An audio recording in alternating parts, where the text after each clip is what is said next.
Go. From Logan Elm High School in Circleville, Ohio, it's OHSAA football. This matchup features the Grandview Bobcats and the Logan Elm Braves. Hi again, everybody.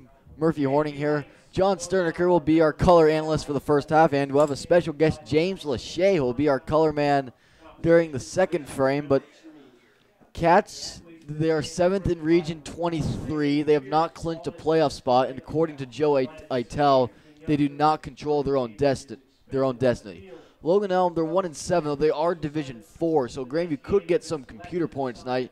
And John, you're talking off air before the game. Some of the teams that Grandview beat could win tonight. Yeah, looking at the schedule here, Grandview, they defeated Centennial. Centennial has a matchup that they should be able to win. Afrocentric, who is 0-8, plays another 0-8 team in West. You know, that could go, that's a flipped coin right there. That could go either way. And then just looking ahead, you know, not only can the Cats, some of the teams that they beat, win, but if Cats can win, like you're saying, Murphy, against Logan Elm, this would be very valuable. And then looking ahead at some of the teams that are right behind them, Worthington Christian next week plays a 6-2, very impressive Bern Union team, and Fairbanks plays Mechanicsburg. So Grandview has a golden opportunity. If they can get a win here tonight, they'll be in very good position to get into the playoffs. Obviously, we got the big one next week against Academy, but overall, things are looking pretty promising. And to be perfectly candid, this is one that Grandview should win quite handily. But they have far from clinched a playoff spot here. They're the 7th seed in Region 23. They don't control their own destiny. So it's mathematically possible that even if Grandview wins their last 2 games, they will not be in the playoffs. Although this is highly unlikely. Although Grandview does have a chance to move up because the 5 and 6 seeds in Region 23, Adana and Southeastern, they play tonight.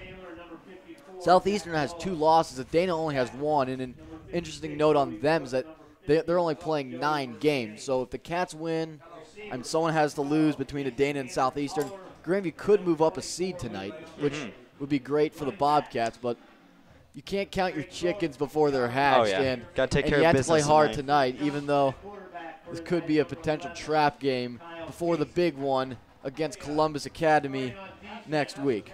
And here's the thing, Murphy. I was fortunate enough to talk to Alex Sterniker, go figure. I was able to talk to him before the game, and he was telling me, the game plan for the players tonight is come out, take care of business early on so they can rest a lot of their guys come halftime. They want to try to get the job done before half. And you're going to see there that early on, Grandview make some big-time plays, make some big-time runs just to try to not keep this thing as close as they wanted against Logan Elm and maybe get some of the younger guys in there before the big one next week. Wait a minute. How could you possibly get an interview with Alfie? He was at my house. Grandview did not have school today.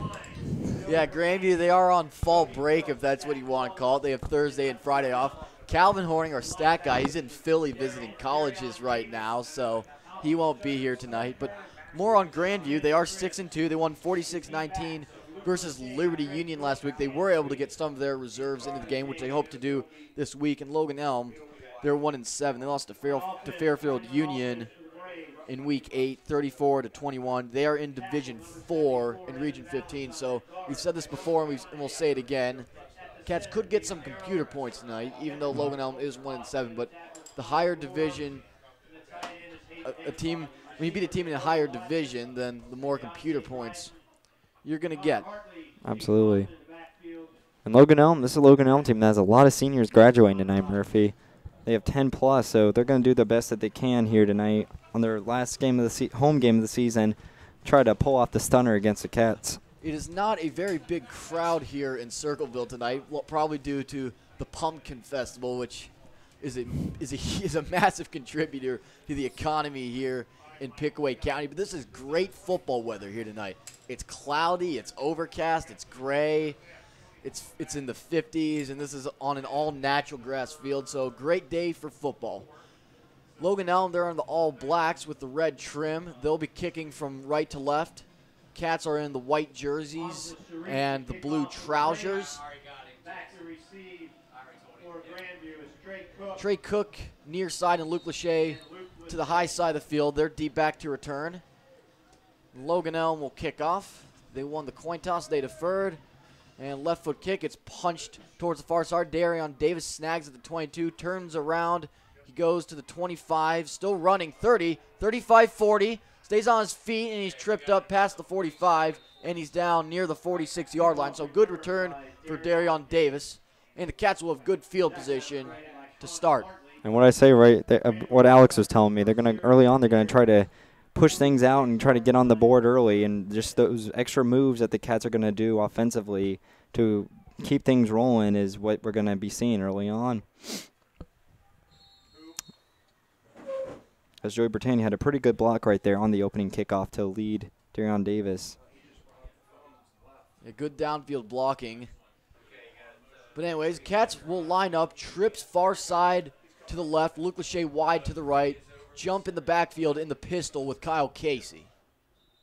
And the whistle blows, flag flies. And Logan Elm jumped, that'll be 5 yards, and the Cats' first play from scrimmage will be in Braves territory.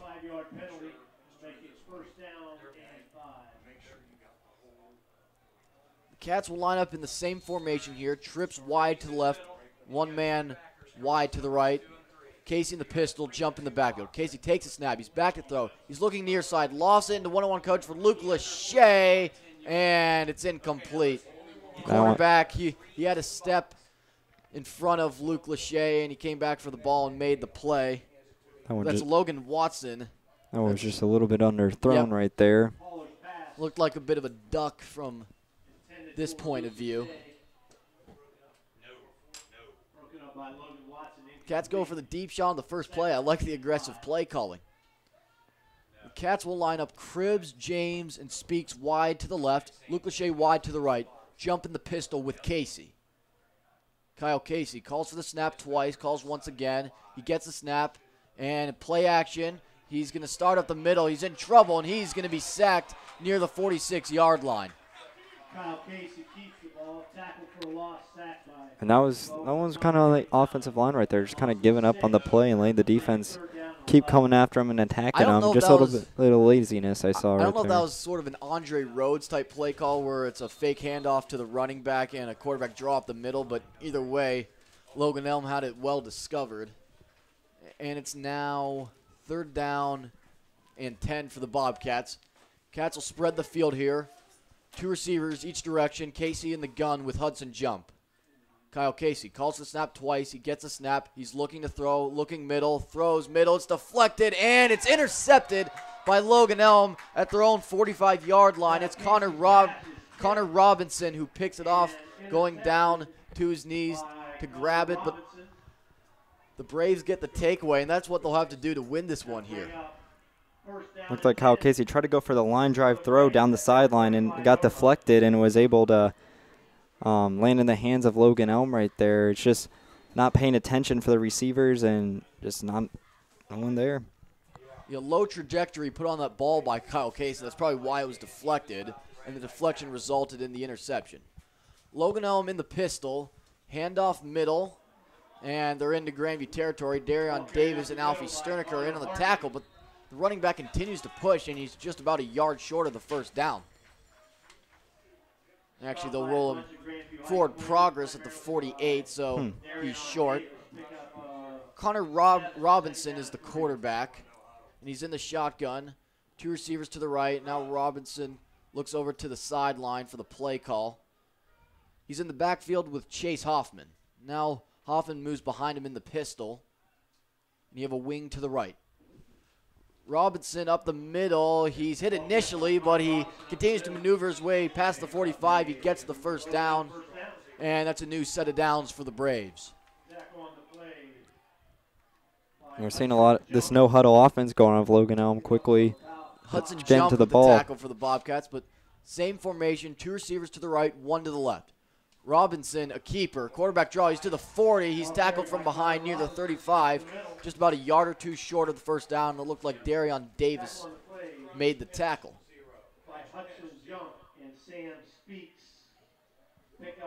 So give Robinson 9 yards there. And Logan Elm lines up 2 receivers to the right, 1 to the left. Robinson looking over to the sideline for the play call. Looks like they're taking a while here. 12 seconds left on the play clock. Robinson in the pistol with Chase Hoffman in the backfield. Robinson gets a snap. He hands it off to Chase Hoffman. He didn't get much up the middle, but I think it's enough for a first down, and it is. Hudson Jump with the tackle for Grandview Heights. So Logan Elm is pounding it down Grandview's throats here. Yeah, I was going to say, they're not really opening up the playbook early on. It's just been a handoff down the middle or a run by Robinson. 9:23 remaining here in the first quarter. No score, Grandview and Logan Elm. 2 wideouts to the right for Logan Elm. Robinson looking over to the sideline for the play call, and you have one near side to the left.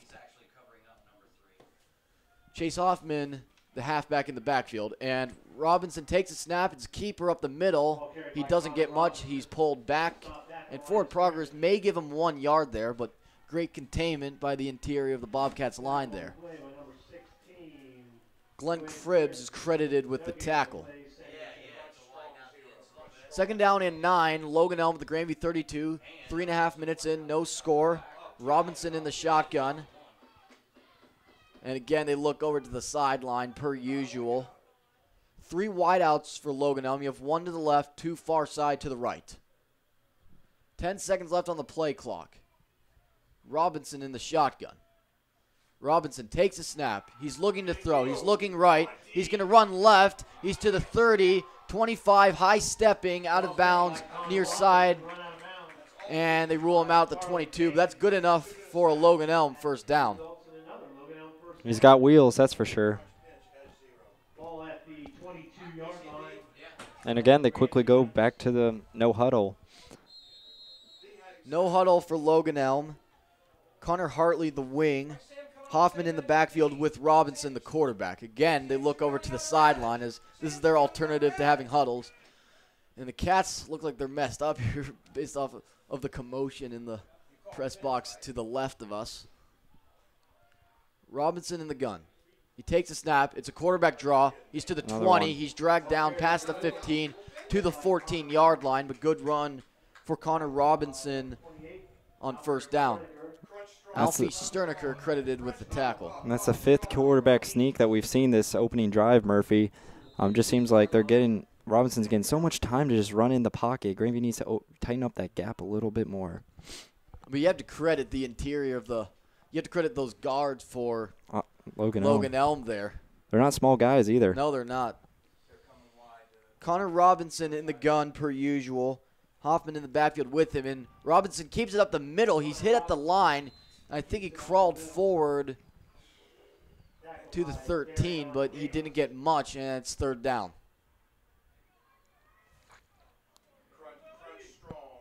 Gotta believe they're going to try to go for another run right here, Murphy. Last time on 3rd down, they went with that. Yep. They were looking to throw, but Robinson took it and ran it. 3rd and 2 for Logan Elm, the Grandview 14. 5 minutes into the game here. No score between the Bobcats and the Braves.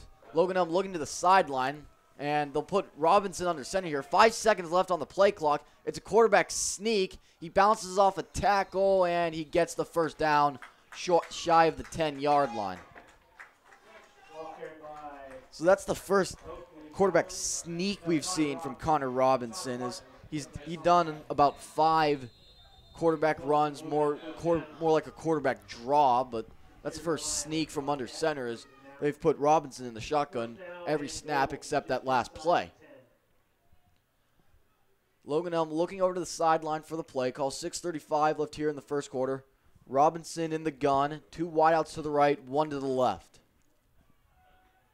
Hoffman in the backfield with Robinson. Robinson, he's going to run left. It's a keeper option, and he is down inside the 5-yard line. One thing I'm noticing from Robinson's, he's doing a good job on those runs, is looking far down the field, knowing where he's going to land later on in the run. He does a good job at switching up his steps, and Grandview's been fooled by that a few times. Braves are eating a bunch of time off the clock here in the first quarter. We're already halfway through the first frame. This is only the 2nd drive. Logan Elm, their offense is looking over to the sideline for the call. That's their alternative to having huddles. Robinson in the gun. Chase Hoffman in the backfield. Robinson, a keeper, up the middle. He stood up at the 5-yard line, and he's tackled by Darion Davis and Glenn Cribb. So the Cats finally have that play discovered, and it's now 3rd and goal. Yeah, discovered for sure, Murphy. That's now the 3rd time they've tried to run that play again, and Grandview this time they're starting to tighten up the middle. We're starting to see more outside runs from Robinson and the Logan 3rd Elm and goal offense. for Logan Elm at the Grandview 5-yard line. Same formation, 3 wideouts, 2 far side, 1 near side to the left. Robinson in the shotgun with Chase Hoffman, the running back. Robinson. He gets the snap. He's looking to throw. He's under pressure. He spins away from initial contact, but he'll be thrown to the ground by Joey Bertani and Hudson Jump. It's a sack, and it's now 4th and goal. Yeah, it took a while, but Grandview did a good job to finally shut down that gap defensively, and then when Robinson's getting ready to throw, the Grandview went with the all-out blitz and was able to get to him.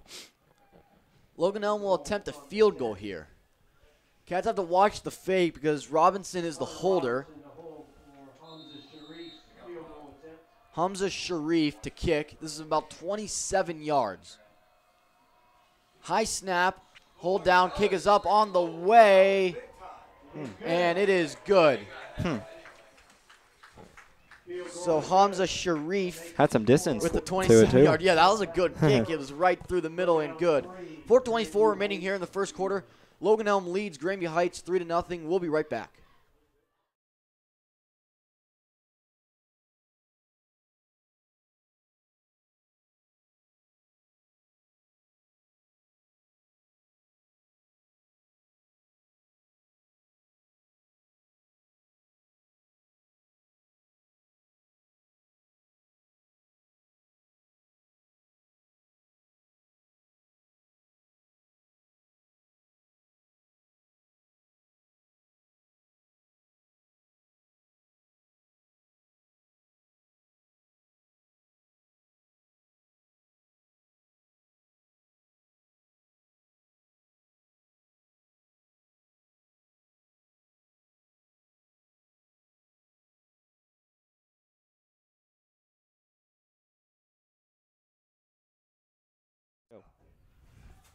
Back here at Logan Elm, they just kicked a 27-yard field goal on their first drive. They ate a decent amount of time off the clock.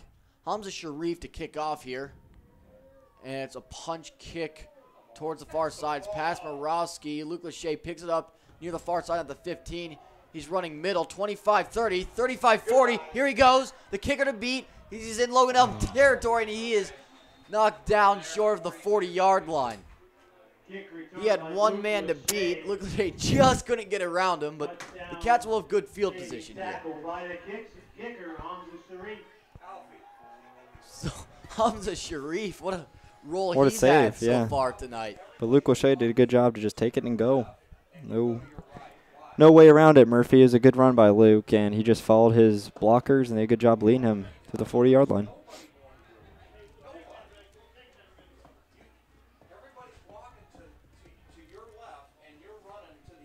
4:15 remaining here in the first quarter.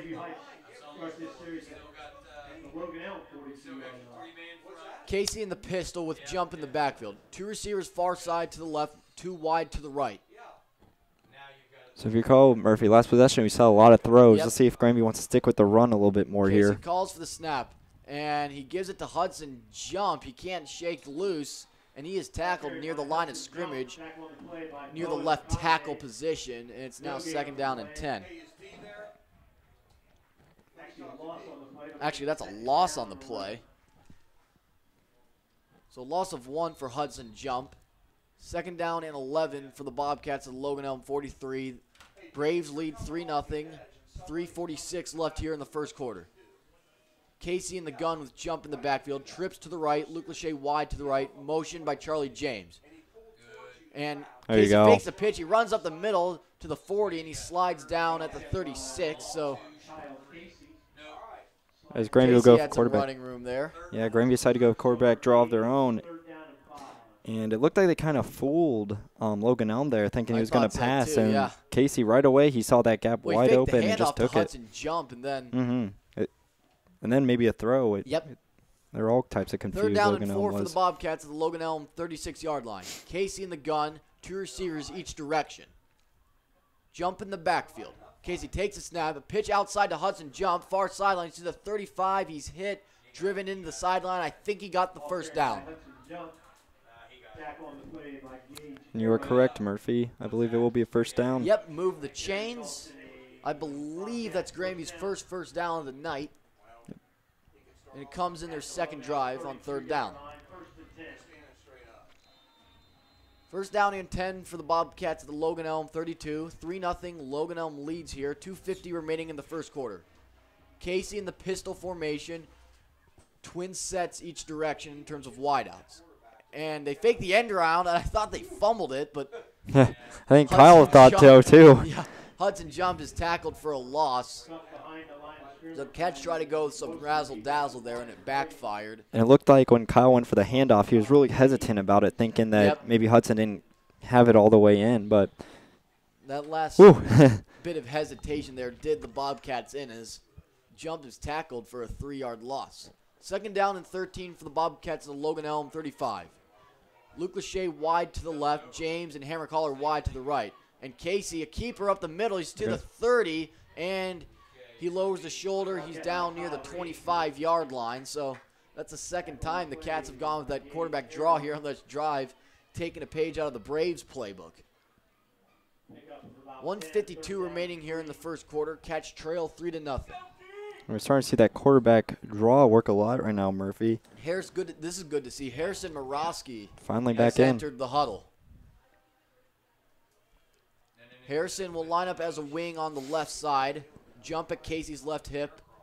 One receiver wide to the right, two far side to the left. Flag flies, and the Cats move, and this will push them back 5 yards. And that could be a huge foul because this puts the Bobcats in what you'd think would be an obvious passing down in contrast to 3rd and 3 where you never know where Grandview's going to go with that play call. Yeah, one thing I'm noticing offensively from Grandview right now is they're starting to use more of that left side of the field. It looks like there's something they don't like on that right side, and Grandview's been throws and runs. They've been going to that left side, and it's really been helping out a lot more. Third down and 8 for the Bobcats at Logan Elm 30. They need to get to the 22. Casey in the gun, motion James. Casey, a keeper up the middle again, 25, first down, 15, 10, 5, touchdown, Grandview Heights. No flags, Kyle Casey, 30 yards to the house, and the Cats take the lead. It's 6-3. And no flags after the touchdown either, Murphy. Yeah. Kind of an elaborate celebration there.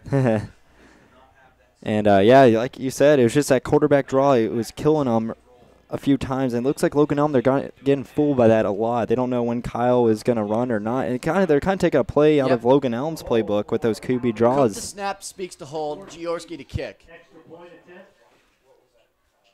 And it's a low snap, Speaks digs out the hold, and Giorski's kick is up, and it is good. 7-3, Grandview Heights leads, 1:08 left in the first quarter. We'll be right back.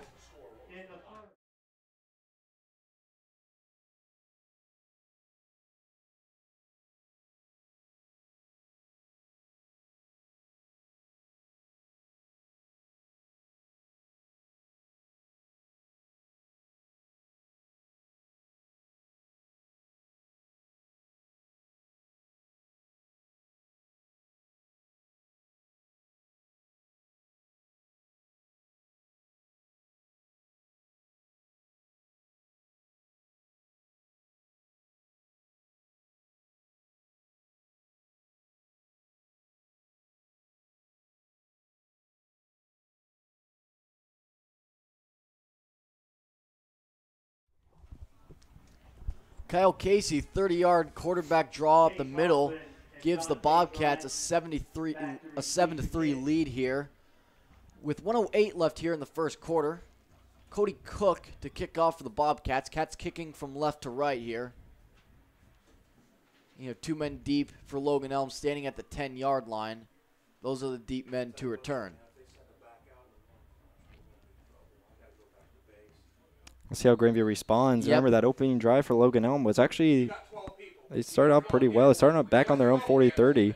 And the Cats have 12 men on the field, and they're going to have to take a timeout here. Timeout, Grandview Heights.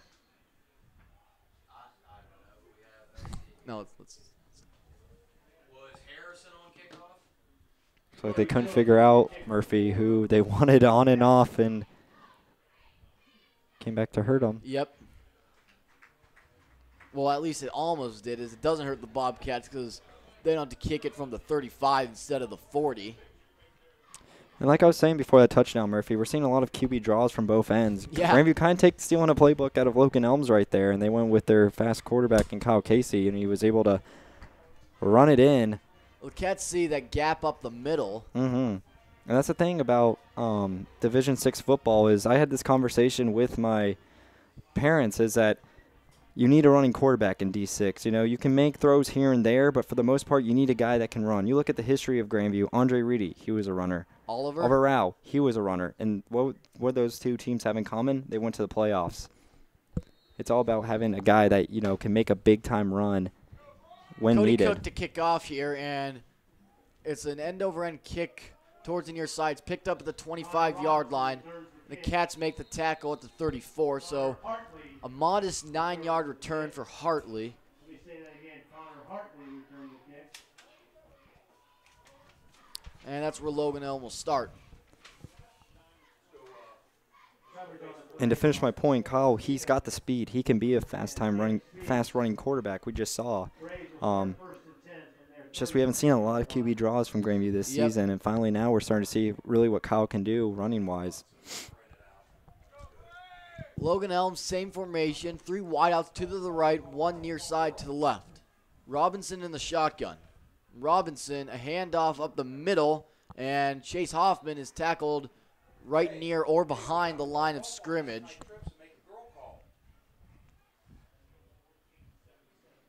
Logan Elm starting with a farther field now, Murphy. Let's see it. You know, they were kind of given a gift early on after that interception. Good field possession. Now they're pinned back a little bit. Let's see if Logan Elm, if they want to start to throw it a little bit more, if they want to stick with the runs. Robinson in the shotgun. Chase Hoffman in the backfield. You have 2 wideouts near side this time, and only 1 man wide far side to the right. Robinson in the shotgun. Robinson fakes the handoff. Play action. He's looking to throw. He's looking over the middle, and it's broken up by Sam Speaks. I was about to say Robinson was looking long there, but it was only a quick 20-yard throw up the middle. And great play by Sam Speaks. Just to get the handout, yeah. And the thing is, a lot of those cornerbacks, you'll see Murphy tries to go for the pick, and a lot of times they go for that interception. It turns into a big-time play for the offense, yeah. And that was a smart play by Sam Speaks just to knock it down and not risk it. 10 for Logan Elm at their own 33-yard line. Again, regular formation, 2 wideouts far side to the right, only 1 to the left. Now you have 2 near side as Chase Hoffman moves as a wide out to the left. Robinson takes a snap. He's looking to throw. Fires over the middle. It's caught for a first down. And Trey Cook wraps him up and finally tackles him, but not before Logan Elm gets a first down. Nice pass by Robinson. We didn't know if Robinson can throw. Well, I think we just got our answer right there, Murphy. A lot of zip on the ball there. Mm-hmm. He also had a lot of time right there, as you could see. The offensive 7 seconds left line here in did a the good first job. quarter. 4, 3, 2, 1. Logan Elm's going to let it run out. 7-3, Grandview Heights leads end of the first quarter, and we'll be right back.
Start of the second quarter. Cats lead Logan Elm 7-3. Logan Elm has it 1st and 10 at their own 46-yard line. Motion Hartley from left to right, and the Cats have a tackle for a big loss there. Chase Hoffman, I think they went with the end around there. And Glenn Cribbs makes a tackle for a 5-yard loss. Yeah, Glenn read that like a book.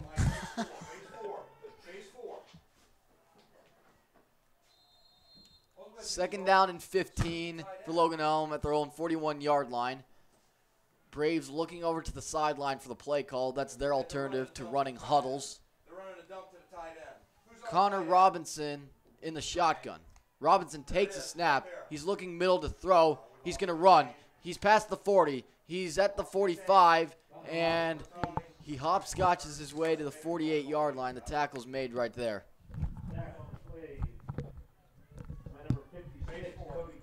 Yeah, I could hear them say, I could hear the coaches say, Murphy, they lost the end right there, which meaning they gave up on the side, and Robinson was able to take advantage and 3rd and 8, find the Logan open gap on the right. At their own or left, excuse me. 48-yard line. 2 wideouts near side to the right, 1 far to the left. Connor Hartley in the backfield with Robinson. Robinson in the shotgun. Robinson on 3rd and 8 is looking to throw. He's rolling right. He's being pressured. A dump-off pass caught in Grandview territory, 45, and first down out of bounds. Right side into the Logan Elm sideline at the Grandview 40. That was Higginbottom for Logan Elm that caught that, Murphy. And Glenn Cribbs had him, and then he went to the ground, and that opened up Higginbottom to make the easy grab, and it wasn't until later on after the first down that Glenn was able to catch up. Just a little miscue. Robinson in the shotgun. It's quarterback draw left side. Here he is to 35-30, 25-20, flag flies, 15-10. He's tackled inside the 5-yard line. Yeah, that's going to come back. But this hold could bring it all the way back. Man. Darion Davis with the mad dash to make the tackle there, but. And Murphy, that penalty was unneeded right there. Yeah, Robinson just had the field open. He was going to take that, and it wasn't until later on in the run they finally threw the flag. And it's a hold against Logan Elm, so all of this is coming back. So instead of 1st and goal for Logan Elm, the Grandview, I don't know, let's say 3. It's first down, and let's call it 16 for Logan Elm at the Grandview 47. 10:09 left here in the second quarter. Cats lead 7-3.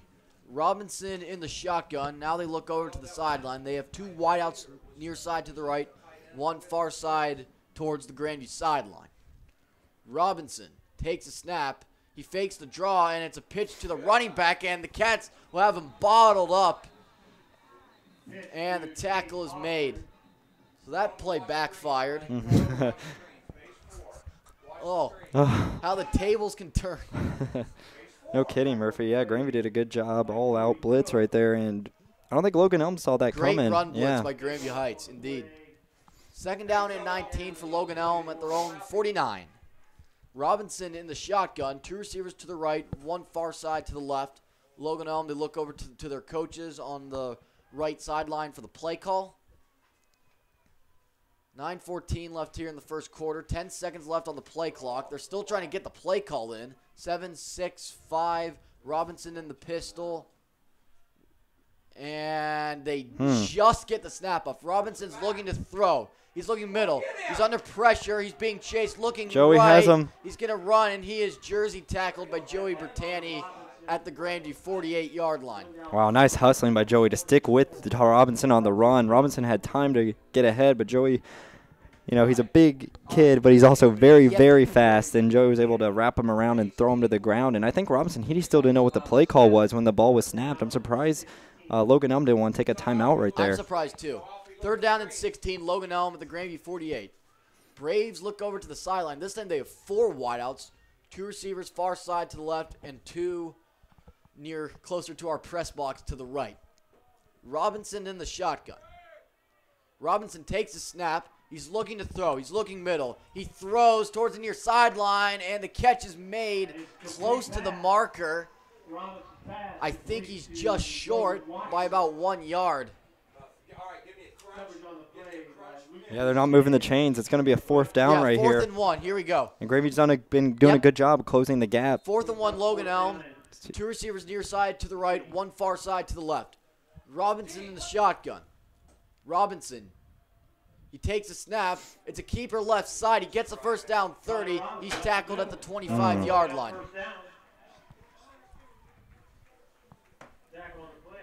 Grandview tightened up, but on the wrong side right there, Murphy. Man, Logan Elm, they were having some long drives. They're eating a ton of time off the clock. 7:50 left here in the second quarter, and it's only 7:30 if you look at the official time.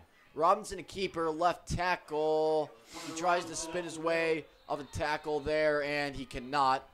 Good containment by Grandview Heights, and at most, that's a 3-yard gain. And Logan Elm, they're in no hurry. They're playing their type of game right now, Murphy, where they would just want to run the clock and try to win in a very low-scoring game. You don't see these type of teams try to compete in the air offensively. 2nd down and 7, Logan Elm at the Grandview 22-yard line. Cats lead 7-3. 7 minutes and change left here in the second quarter. Robinson in the shotgun. 2 wideouts to the right, 1 far side to the left. 10 seconds left on the play clock.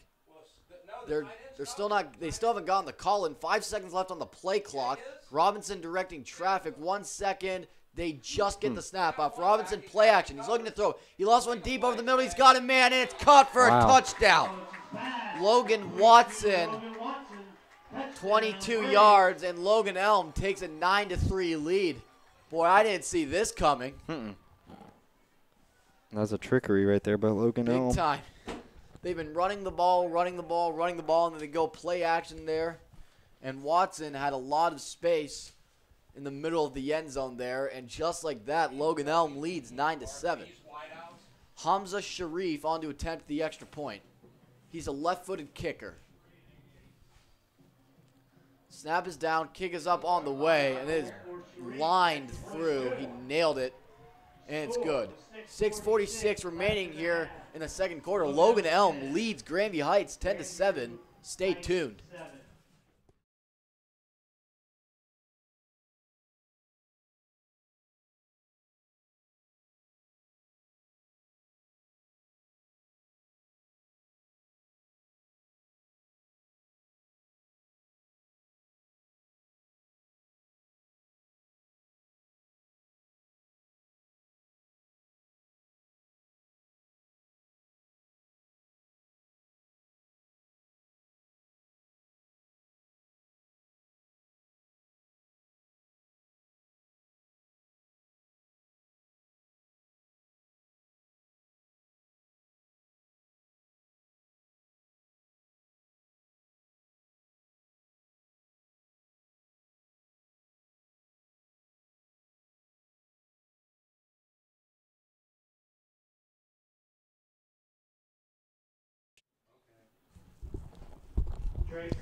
Here in Circleville, Logan Elm unexpectedly leads 10-6 here in the second quarter with 6:46 remaining. And it hasn't been, Okay. Trey Cook, far side, Luke Lachey standing at the 15 near side to return. And it's a squib kick up the middle. It takes a high bounce, scooped up by Davis at the 23. Here he goes to the 30. He has some daylight. 40, 45. He's dragged into Logan Elm territory, and he's tackled at the 47-yard line.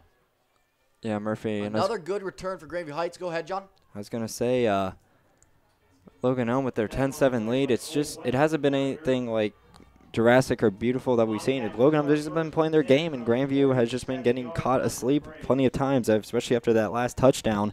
We've just been seeing this Logan Elm team not do anything out of the ordinary, but just sticking it, running, and stopping the runs on Grandview's side. Casey in the shotgun, 2 wideouts each direction. Motion speaks. Casey back to throw. He's looking near side for Luke Lachey. He's got a step. He makes the catch. He slips the tackle. 10-5. Touchdown, Grandview Heights. And just right there, that might be the spark Grandview needs. And what a better way to get a spark going, Murphy, than go to Luke Lachey in the air. Right on cue, John. 47-yard touchdown. And the Cats take it right back. It's 13-10. And that was a good job by Kyle Casey. He just took his time in the pocket and was ready and didn't overthrow him, didn't unthrow him, hit it Luke Lachey perfectly. Hallie Jaworski on to attempt the extra point. Cook to snap, speaks to hold. Good snap, good hold, good kick. It's good. 14-10 Grandview, 6:31 remaining here in the second quarter. We'll be right back. Stay tuned.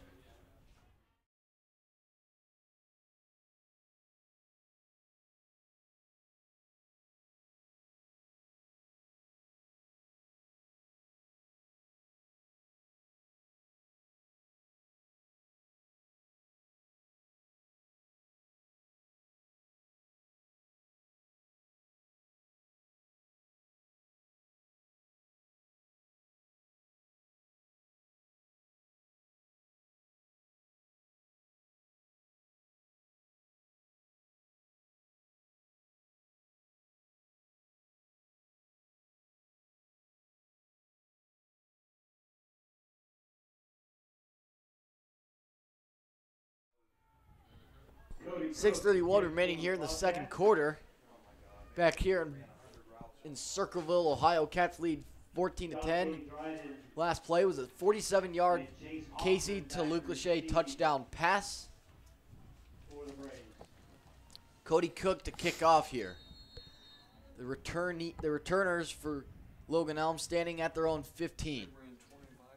And it's an end-over-end kick. It's a roller. It's fumbled by the return. He picks up at the 16. He had some room, 20. A huge hit there, and he leans forward to the 23. So great special teams play there by the Bobcats. Yeah, that was Darion Davis. He had 2 huge hits right there. Yep. First, he took out the guy that was trying to block him, and then went right after the runner. And now we're starting to see him getting pumped up. We're starting to see now maybe this defense get a little pumped up after that touchdown. Let's see if they can start to turn things. Logan Elm. And a flag flies. I think the head coach was getting into it with the official, as he had to be restrained there. And this will push Logan Elm back. So that's inexcusable if you're on the coaching staff for Logan Elm, hurting your team by not keeping your cool. Yeah, I think he wanted a helmet to helmet with Darion and the runner on that last play. And another flag flies. Another flag on the play. It'll be another unsportsmanlike conduct. That could be. Logan Elm fans are up in arms. Officials are huddling middle of the field. Unsportsmanlike conduct. Sideline. And someone's gone kicked out of the game. Ejection. Unsportsmanlike on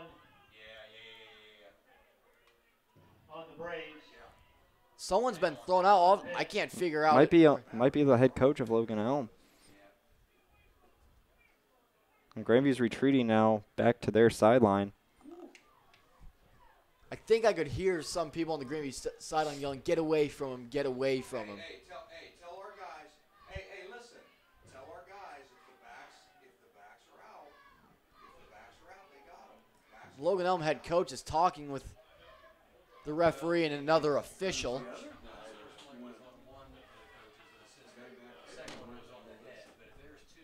And while we try to sort this out, we'll take a quick break with 6:25 left here in the second quarter.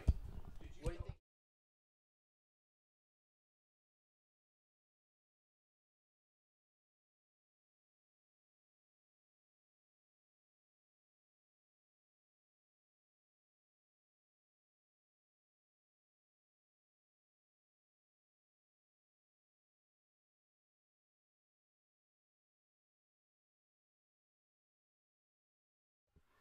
Two unsportsmanlike conduct penalties. We're still trying to figure out what happened. We're thinking it was one of the coaches for Logan Elm, I believe.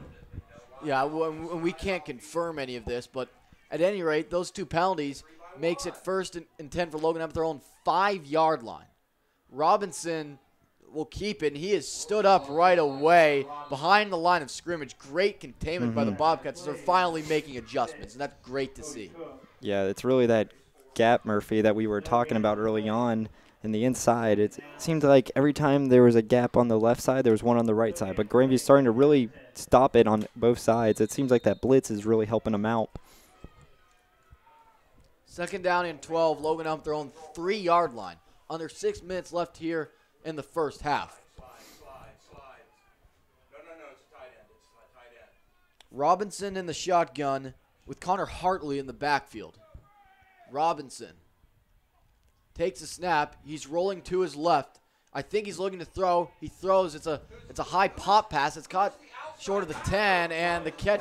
And this will be a first down as he ran past the 15. He's tackled into the far sideline at the 20. Sam Speaks with the tackle. At the 20-yard line, 1st and 10. Logan Elm just simply attacked the sideline right there, and they found the wide open receiver, and Grandview just didn't have an answer. 1st and 10, Logan Elm at their own 20-yard line. Again, the Braves looking over to the sideline for the play call, as is customary for this Brave team. Connor Robinson in the shotgun with Chase Hoffman in the backfield. And Robinson running right. He is bottled up by Hudson Jump. And Huddy will be credited with the sack. That's takedown number 2 by Hudson Jump right there, Mert.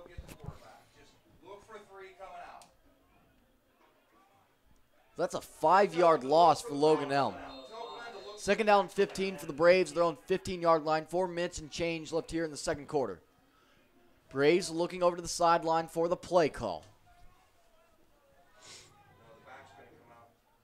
Coaches are giving signals. 10 seconds left on the play clock. Robinson in the shotgun. He takes a snap. He's looking to throw. He's looking middle. He looked like he was going to run up the middle. Now he's sacked. Hudson Jump once again. And we got word that Hudson Jump has 0 yards offensively, but defensively he's making up. He's really making up for it defensively, Murphy. And as a result, it's 3rd and 18 for Logan Elm at their own 12-yard line. 4:02 left here in the second quarter. Robinson in the shotgun. Chase Hoffman at his left hip. 2 wideouts near side to the right, 1 to the left. 12 seconds left on the play clock. Logan Elm still looking for the play call. 7 seconds left on the play clock. Offensive line gets the call. 4 seconds. Robinson and there he is takes again. Looking to throw. He's being chased by Hudson Jump. He's hit near the Wow. goal line, and he is down at the 1. Forward progress. And by one hand, Hudson was holding on to him. He was going to miss him, but he was able to hold on to the jersey because and Robinson bring him was down. hit at the 1-yard line, it is not a safety. He landed in the end zone, but it's about forward progress. 3 straight for Hudson Jump So right that's there. 3 Sacks. straight sacks for Hudson Jump. And Logan Elm will have to punt from the back of their own end zone. Hayden Higginbotham to punt here as he's standing practically on his own back line. Luke Lachey standing at the 31 to return. Higginbotham takes a snap. He gets it off. Luke Lachey fair catches it at the 32-yard line. And the Cats will have great field position when we come back with 2:58 left in the second quarter and Grandview leading 14-10.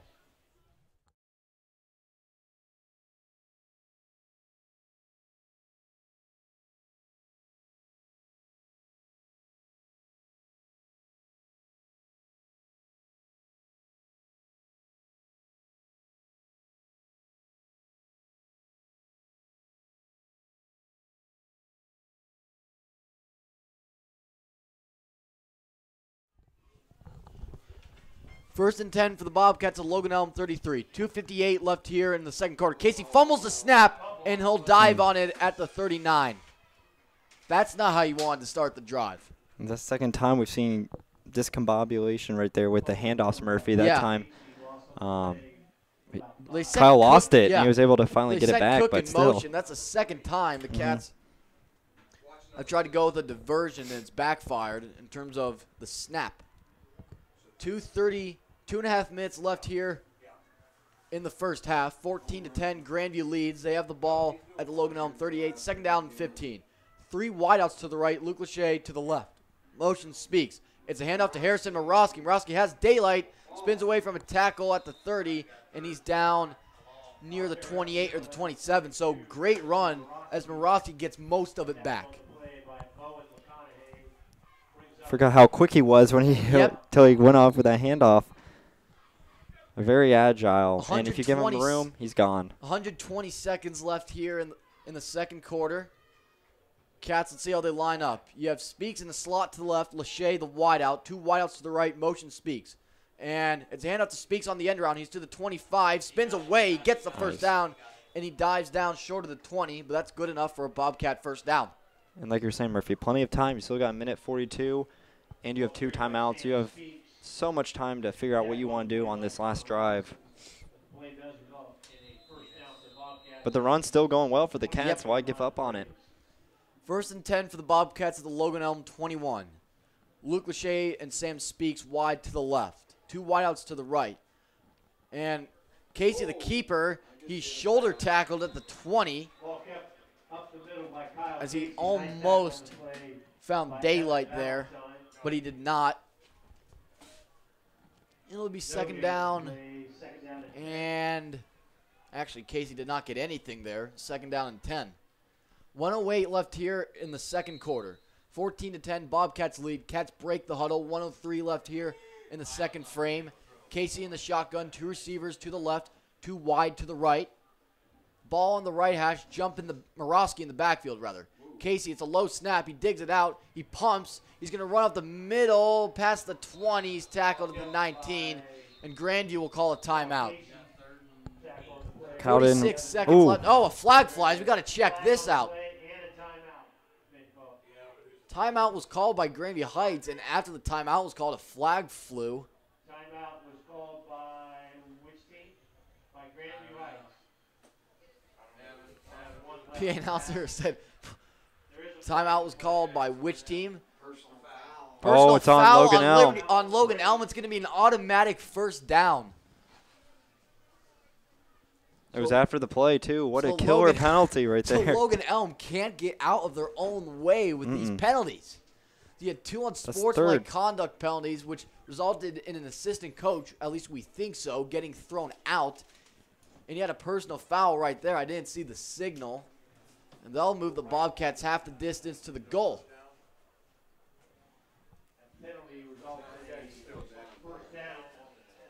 And we got Victor Van Buchen up here in the box with us now, Murphy. Of course, our soccer guy. You actually called the game last night, didn't you? Yeah. Mm-hmm. Victor, I believe you're here to film the band. First and goal for the Bobcats at the Logan Elm 10-yard line. 14-10, Grandview Heights leads. 46 seconds left here in the second quarter. Speaks in the shotgun. Morosky at his right hip. Motion by Charlie James. Speaks takes the snap, and it's a handoff to Charlie James on the outside. James cuts up field. He's to the 5. Looked Trying like to he get was to the in. goal line. Is he in? Yep. Yes, he is. Touchdown, Grandview Heights. 10-yard run on the end around by Charlie James, and the Cats lead 20-10. And, man, Charlie's just so quick. It almost seems like you know he's going to get in the end zone one way or another every single time. And that time, once again, he does it. We have to give a shout-out to Jack Dobies. Oh, yeah. And Tom who's listening Foltz. tonight, and Tom Foltz, our comment section mod. Giorski on to attempt the extra point. Cook to snap, Speaks to hold, snap down, and the kick is up. It's good. 37 seconds left here in the second quarter. Cats lead 21-10. Stay tuned. Is good.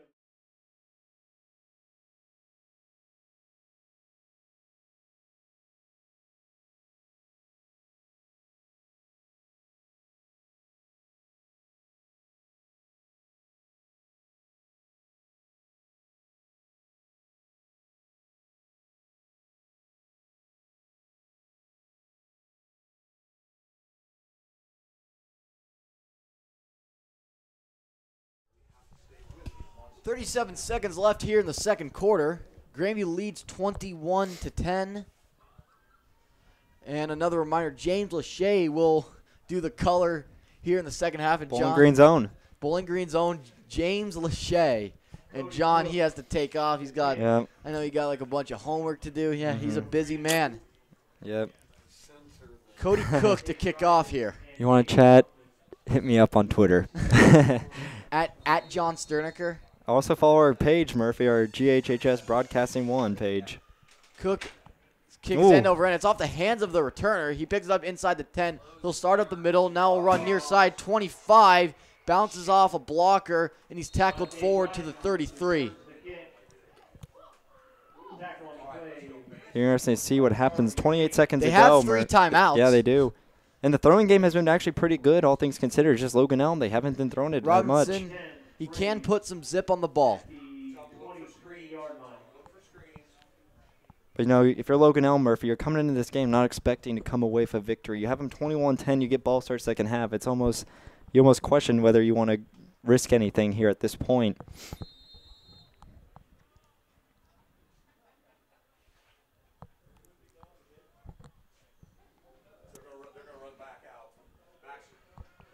Two men in the backfield for Logan Elm, only one receiver each direction.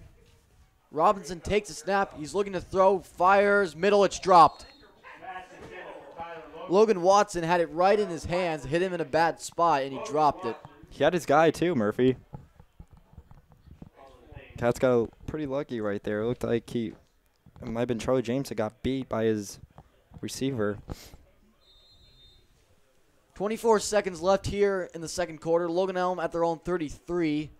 They have to drive 67 yards, but they do have all 3 timeouts, but there's only so much you can do with 24 seconds, even if you do have 3 timeouts. Robinson in the shotgun. 2 receivers each direction. Robinson back to throw. He runs up the middle, 35-40. First down, 45-50. Near sideline, out of bounds, past the 45 at the 43. So there's the play that Logan Elm needed. And you're in range to throw to the end zone. But you can still run another play as you have 16 seconds. And we know Robinson has an arm. And he got out of bounds there, which is huge. So Logan Elm does not have to burn a timeout.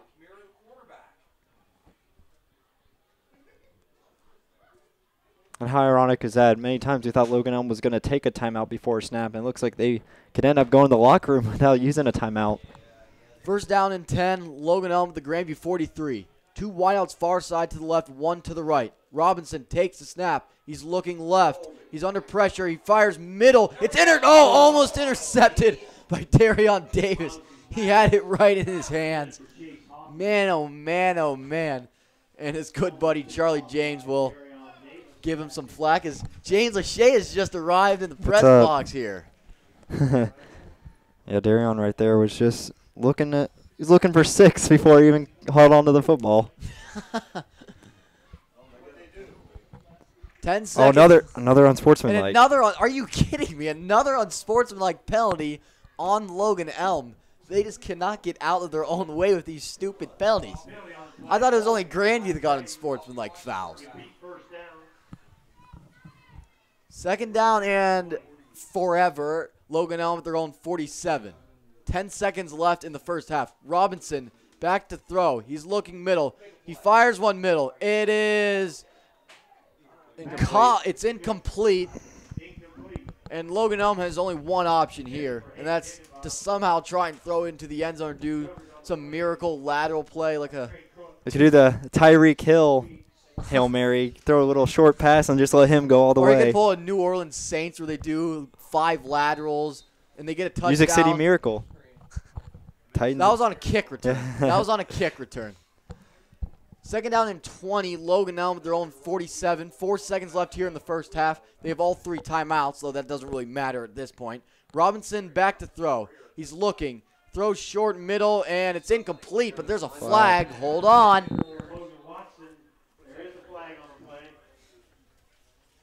Double zeros on the clock, but a half cannot end on a defensive penalty. And is this a defensive penalty? All indications would lead me to believe that it is. And, yep, defensive holding.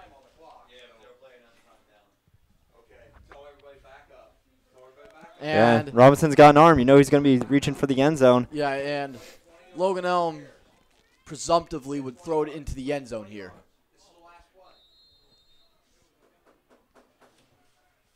An untimed down for Logan Elm at the Grandview 43. 21-10, Grandview leads. As this, barring another penalty on Grandview Heights, will be the last play of the first half. You have trips right. Got 4. Robinson back to Yep. throw. He's looking. He guns it right side. This is not going to reach the end zone. And it's intercepted off the deflection by Darion Davis. He laterals the ball. What is he doing? And look at the shape. He may have a chance to return. He's at the 20, and he's tackled. Wow. at the Oh, my goodness. Oh, my. Hard attack city. Oh, there's another And flag. there's another penalty. You got to be kidding me. This has been the craziest end to have I think I've called. Somebody from Logan Elm, penalty. Somebody on Logan Elm, although I don't. On defensive penalties. The legally Logan Elm is not the defensive team, so. All right. After all that, it's still 21-10. 21-10, Grandview Heights leads. That's the end of the first half. James Lachey Goodbye. will be on next. Goodbye, John, and we'll hope to see you soon. Dead ball foul, personal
Back here in Circleville, Ohio, Grandview leads half. Well, thanks for having me, Murph. In the first half, first drive at least, the Cats came out not looking too well.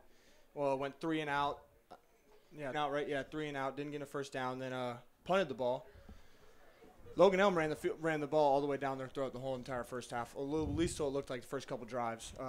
Finally got a good stop. I think Glenn Cribbs had a good tackle down at the end zone, held him to a field goal. And then Bobcats' run game hasn't looked too strong today, has it, Murph? No, it has not. From what I heard from our stats guy, what's Hudson Jump's numbers? 0 yards and 3 carries. 0 for yards. Jump. Kyle Casey is actually Grandview's leading rusher with 38 rushing yards. Morosky has 1 carry for 10 yards, and Sam Speaks had a carry up the middle. Charlie James had the rushing touchdown to the end zone. So the Cats, the big plays and the pass, that's what's working wonders for the Cats so far. And James, you faced some of these Braves players last year. What do you know about them? Oh, they got big guys up front. They like, what's his name? Evan Valentine, big 6'5", 280-pound junior. I remember him last year. They had some big seniors last year. Number 5, cannot remember his name, but he was a big middle linebacker last year, and he was tough to run the ball against last year. But we handled them well. I think it was a 28-0 shutout on senior night. It was a shutout. That was my first game doing play-by-play for football. Yep. There we go. But back to the Bobcats. I think this is the first time a Jump hasn't had a yard in the first half of a football game in a real long time around here. Yeah, you're probably right. I mean, Whitehall did a good job containing him. Well, London in particular, but he's been the Cats' bell cow. Just hasn't been that way today. It's been an odd offensive day for the Bobcats. But they do have 3 touchdowns, and they do lead 21-10. Cats, in all likelihood, need to win out to make the playoffs, and I'm guessing they'd have virtually no shot of getting in if they don't pull it off today. But they are up 21-10. Yes, they are. The Cats need a quick stop. Cats kicking off to the Braves for the start of the second half.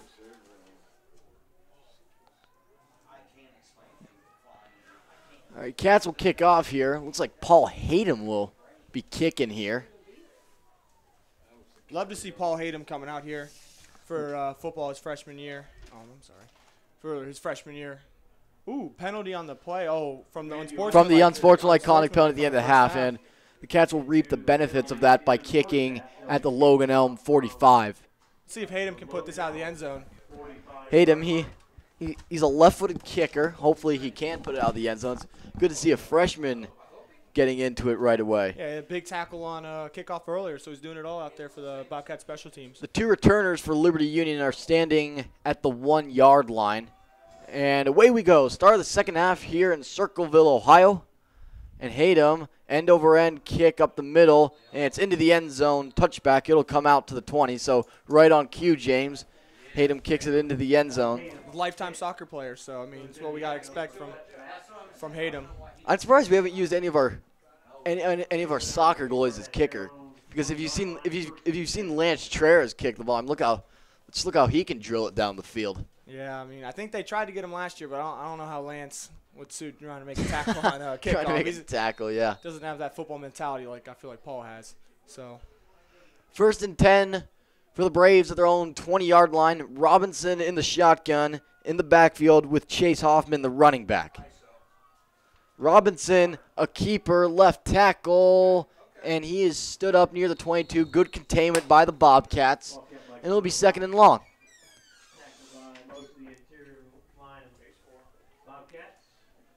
big tackle there by a freshman. Another big freshman starting out, number 77, Matthew Taylor. Big bad freshman, Matthew Taylor, just like his big brother Patrick. Big brother Pat. Hopefully he's listening tonight from Marietta. He's got a big game tomorrow.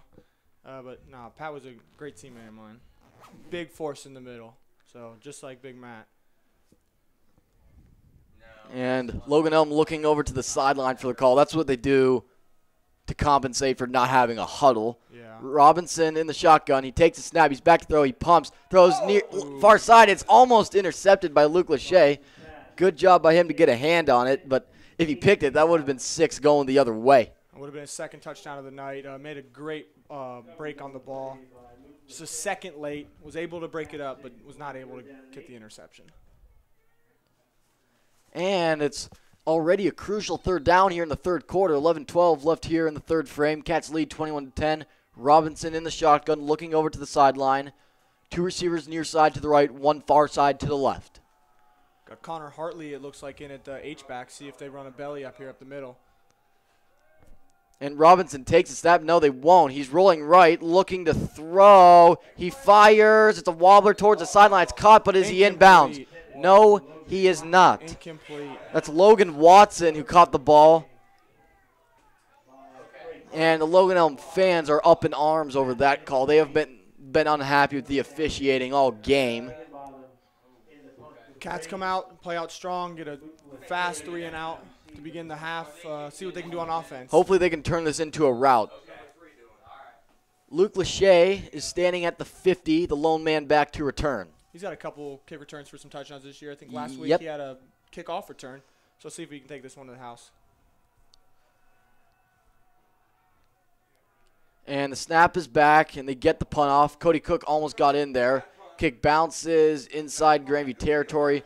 It'll be downed near the 48 or the 49, but the Cats will have good field position here. Great decision by the Bobcats to stay away from that ball. Last year we always ran a poison whenever it was like that, whenever it was a low kick like that bouncing around. So great decision by 24, Luke Lachey, and I think it was Davis trying to get back in there. Great call not to jump on it because that would have been bad news if turned it over Sure, yeah. in our territory. Yeah, the football was that is poison in that territory. That's an appropriately named play call there. 1st and 10 for the Bobcats, their own 49-yard line. Casey in the shotgun, jump in the backfield. Casey takes a low snap. He's back to throw. Flag flies. Throw over the middle is incomplete. But I think it's a false start on Grandview as whistles were blowing while the play was taking place. There was no penalty on the play. Oh, they said offsides on Grandview. I think I've seen that signal once this year. It should be a false start. Offsides. That's only on defense. Yeah, that's a weird call, but there was no flag on the play. 22 Sam Speak was heading for a touchdown. He's breaking the middle of the field. He's got decent speed. I think he would have. Yeah, if the throw was online. Yep. If he would have, Kyle would have put it on the jersey, put it on the numbers. Would have went for 6. 1st down and 15 for the Bobcats, their own 44-yard line. Casey in the gun with jump in the backfield. 2 receivers far side to the right. Luke Lachey wide to the left. Motion by Trey Cook. Casey takes a snap. It's a handoff to Hudson. Jump 45. He's in the Logan Elm territory at the 47. Flag flies while he was being tackled. Let's see what it is. James over here thinks it's a face mask. Yeah, face mask. Hold. Ooh. No, it's on. Face James mask, is right. It's a face mask. Tack on 15, and that's a first down for Grandview Heights. Dumb play by the Braves, but works. Oh, 5-yard penalty. 5-yard face mask, touching the face mask. Oh, so it's just touching the face mask? I guess so. But I never knew of the distinction in the rules there, but automatic first down though. So it is an automatic first down. They still haven't moved the chains. The down marker says it's first down. Might be 1st and 2, 1st and 1. See what the Bobcats do. Yeah, it may be 1st and 1. We'll find out. Casey looking over the sideline. Motion by Charlie James. It's a keeper in the middle. Casey gets the first down. 2-yard run, and the Cats will move the chains.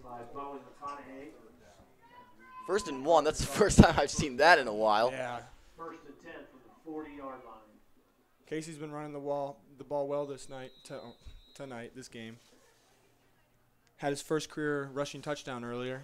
That must be good for Kyle.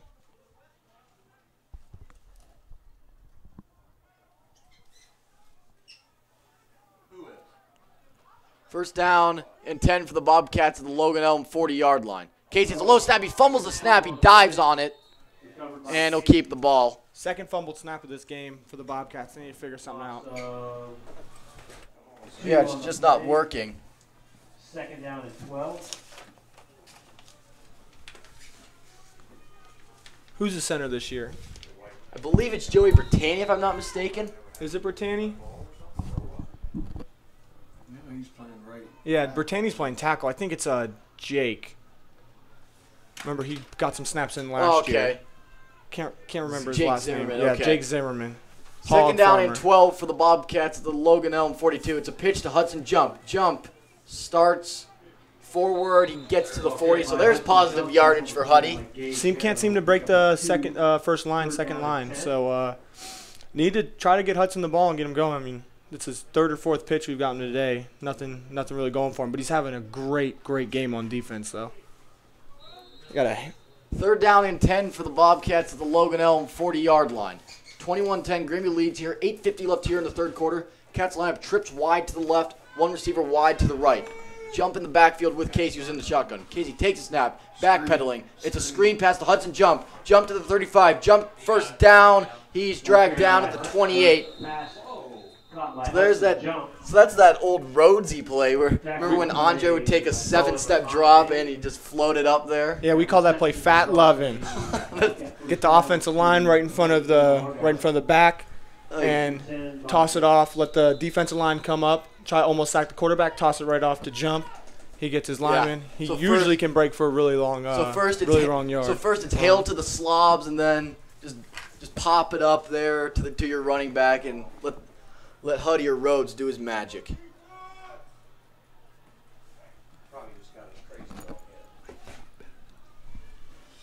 And a handoff left side. That's Sam Speaks. Speaks towards the far sideline. He's tackled at the 26.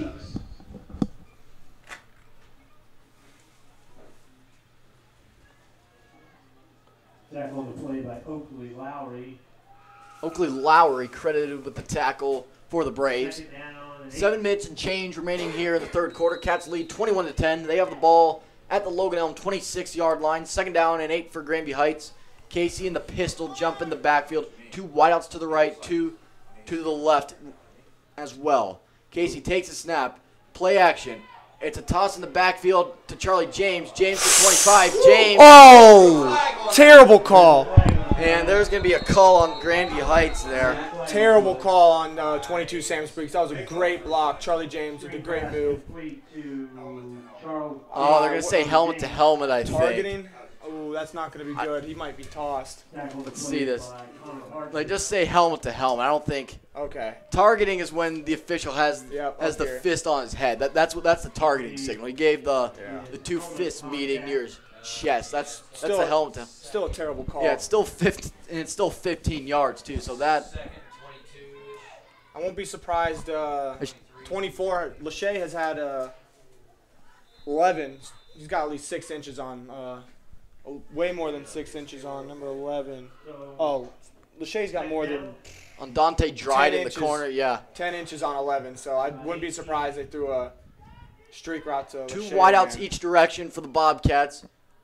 Casey in the shotgun, jump in the backfield, motion Trey Cook, and it's an end around to Trey. Trey is in deep trouble. He's at the 45. He's got to go forward. He does. He's to the 40, 35, stays on his feet, and he is tackled 3 yards past the initial line of scrimmage at the 25. So Cook gets most of it back, and it'll be third and a reasonable distance for the Bobcats by comparison.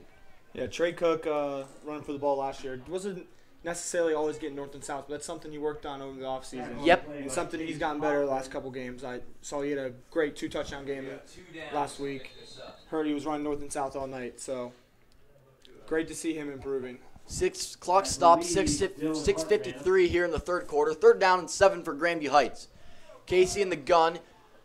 Speaks and cribs wide to the right, 2 wide to the left. Motion by Trey Cook. Casey takes a snap. He's looking to throw. Throws to Luke Lachey on slant. He's caught.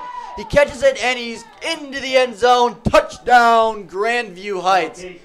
Oh, I saw that coming from a million miles away. Luke Lachey, 25 yards to the house, and it's 27-10, Grandview. Spreading out. Lachey was spread out left. There was no one even close in the middle. He had a 5'8" DB on him. Make one move to the outside, break inside. It's going to be a touchdown 10 times out of 10.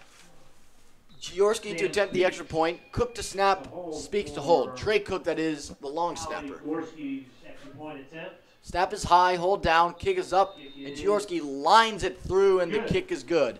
28-10, Grandview Heights leads here. 6:47 left in the third quarter. Stay tuned.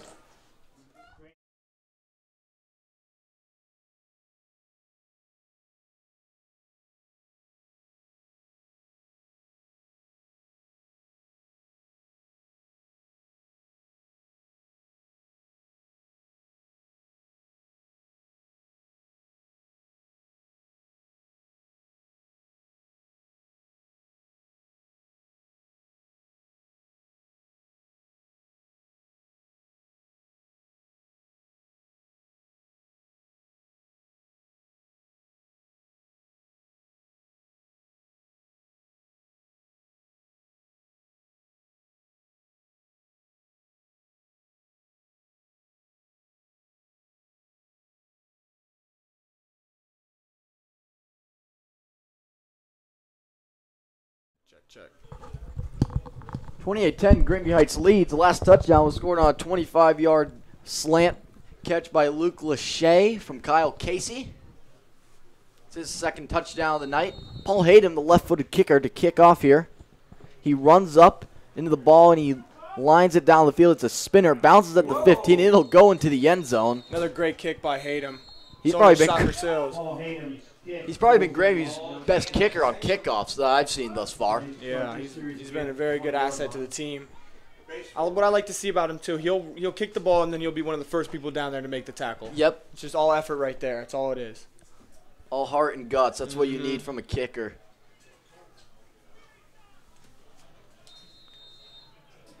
First down and 10, Logan Elm at their own 20-yard line. This time they do go with the huddle, and they break the huddle. They'll put Robinson in the shotgun.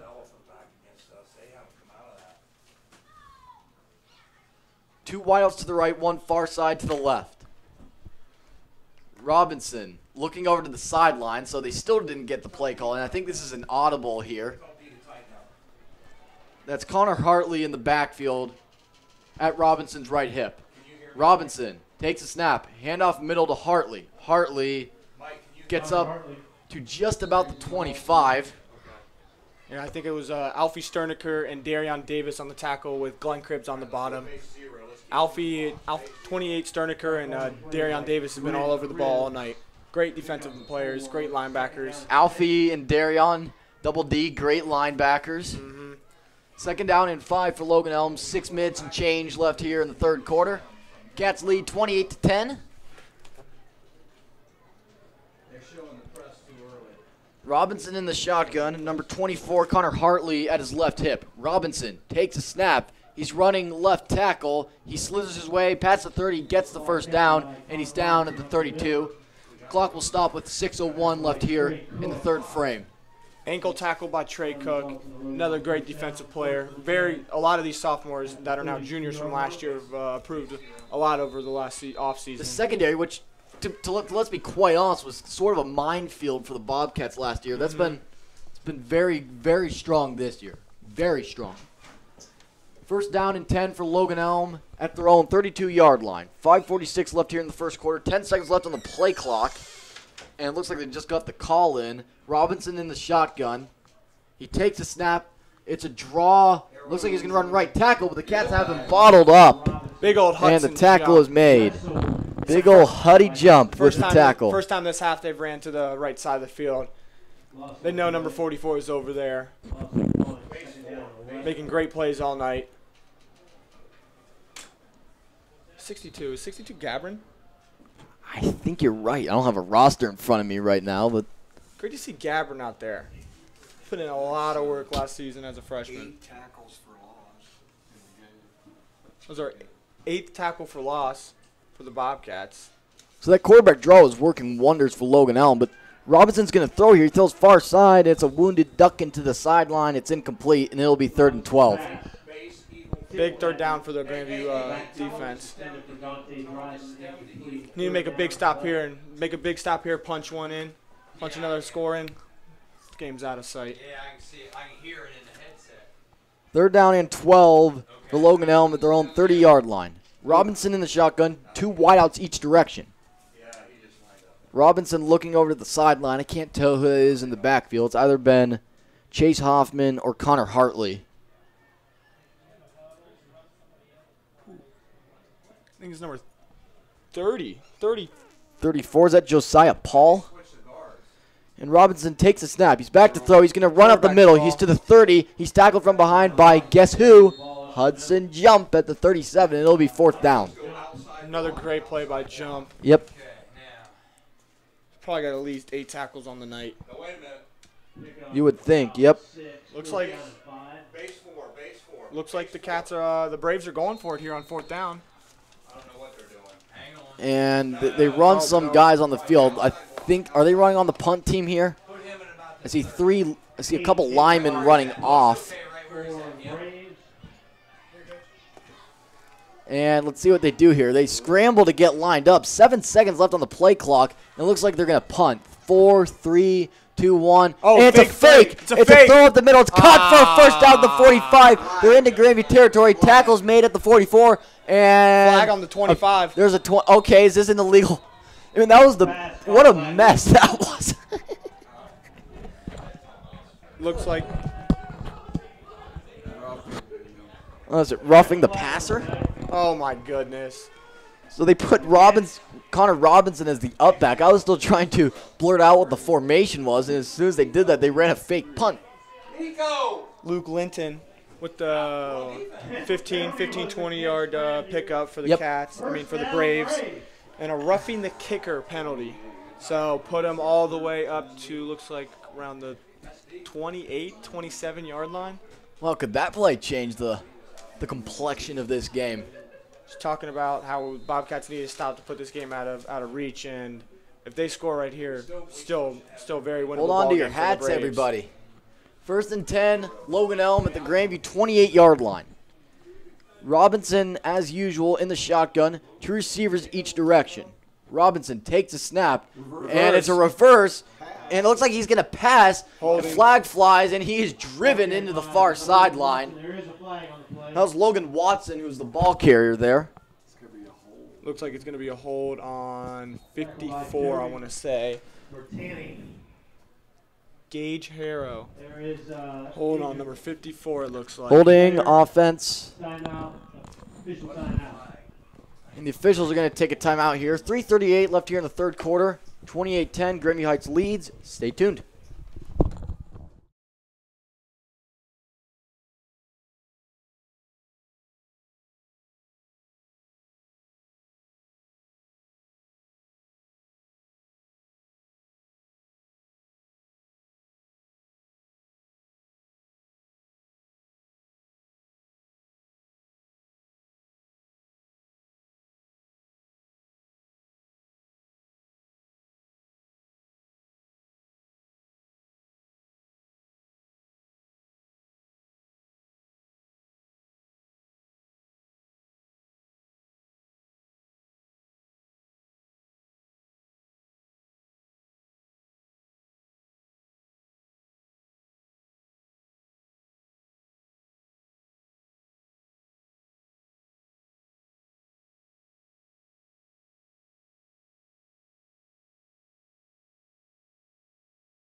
Base 4. Back here in Circleville, Ohio, Cats lead 28-10, 3:38 left here in the third frame. Robinson in the pistol.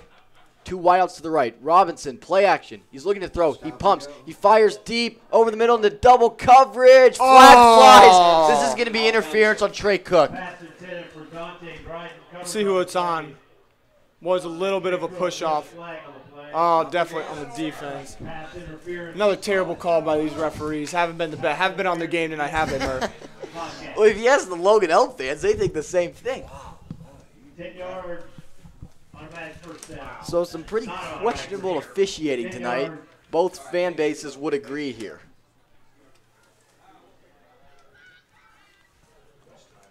Penalty does not put them in first down territory. You would, well, it's 15 yards. Might so. have been a defensive holding. 1st and 10, Logan Elm at the Grandview, let's call it 26. Braves looking over to the near sideline for the play call. Robinson in the gun with Connor Hartley. Robinson, a draw up the middle, 25, and he rumbles his way to short of the 20-yard line. On 2nd and 5, second and 5. Give me a crunch. Give me a crunch edge 0. Second down. Crunch pinch edge 0. And we have another timeout here. 3. And we have an officials timeout. Not sure what this is about. I don't. Like Trey Cook made. Trey had an equipment issue. Oh, Trey Cook had an equipment issue, but the clock does run here. 2:55 left here in the third stanza. It's a quick snap. It's Robinson running left tackle. He's at the 20, and he pushes his way forward to the 18. That's still, man, that's close to a first down. I think he's going to be about 18 inches short. Crunch pinch, edge 0. Big tackle by sophomore Downer. Slung him to the ground. I think he picked that up from his 2 years wrestling. Here for the Connor Grandview Robinson varsity. in the gun. And it's another quarterback draw. He's running left. He gets the first down, 15, stays on his feet, out of bounds, far side, inside the 10-yard line. It should be first and goal, Logan Elm. That fake punt really hurt this Bobcats defense. Kind of took the soul out of this whole entire drive for him. Thought they had him stopped, and now Yep. they're just running all the way down the field on the Cats. But you got to take the bull by the horns, and you have to adjust. That's football. Defense doesn't look to be getting set that well either, so let's see if the defense can figure out what's going on. First and goal, Logan Elm at the Grandview 9-yard line. Braves look over to the sideline for the play calls. Clock stopped at 2:23 left here in the third frame. Robinson in the gun. Robinson, quarterback draw. He is clobbered by Hudson Jump behind the 10 for a 3-yard loss. Eaten in the backfield by Man, oh, Hudson man, Jump. oh, We've been man. seeing that all night from Jump. Another great tackle by number 44. I think that's Jump's 4th sack tonight. I think it is. Go base 0. Base 0. Base 0. Looks like he's going to be my sack numbers from last year, huh, Murph? Just from he the might. night. Just He from may. the night. He Only may. had- I think only at 9 or 10 last year. Forward progress gets him to the, no, it's on the 11. Okay, I was right. Second down and goal for Logan Elm at the Grandview 11-yard line. Braves looking over to the sideline to their coaches for the play call. Robinson in the gun. Robinson takes a snap. It's a handoff left side to the 5, and he's into the end zone. Touchdown, Logan Elm. No flags, and it's 28-16. I believe that was Cole Wessenbarger who had the carry there. Looks like they're going for 2 here, Murph. Looks like they're going ahead Yeah. and trying to get 2 points. Trying to make it a 10-point Trying to get it with a game. touchdown and a field goal. Crunch pinch, edge 0. And, yeah, I see their offense on the field. Let's see what they do. Looks like the rain's picking up as some fans pop out their umbrellas. Cats rushing a couple guys in, rushing a couple guys out. And I Got big see old 5'4" Jack Wallace. Stub up the middle. He's weighing around 280 pounds. Connor Big Robinson. boy in the middle. All right, here we go. Logan Elm going for it. One receiver each direction. Robinson in the gun. Robinson takes the snap. He's rolling right. Now he reverses his field. Now he starts up the middle, and he is tackled behind the line. No The good. conversion is no good. Stays a 2-possession, more than a 2-possession game for the. No, 2 possession. Yeah, 12 points. 12 It's points. That's Thinking- two think- possessions. Thinking Yep. about the field goal and whatever, doesn't matter at this point. I know it's D. After the missed 2-point conversion, the score was 1:32 left in the third. I want to give a quick shout out to one of my good buddies, Jack Dobies. He's listening up at home. Hope you're enjoying the broadcast, Jack. And if anyone else wants a shout out, comment, go to the YouTube comment section, say you're listening, and we'll read your name on the air. And you could sue us if we don't.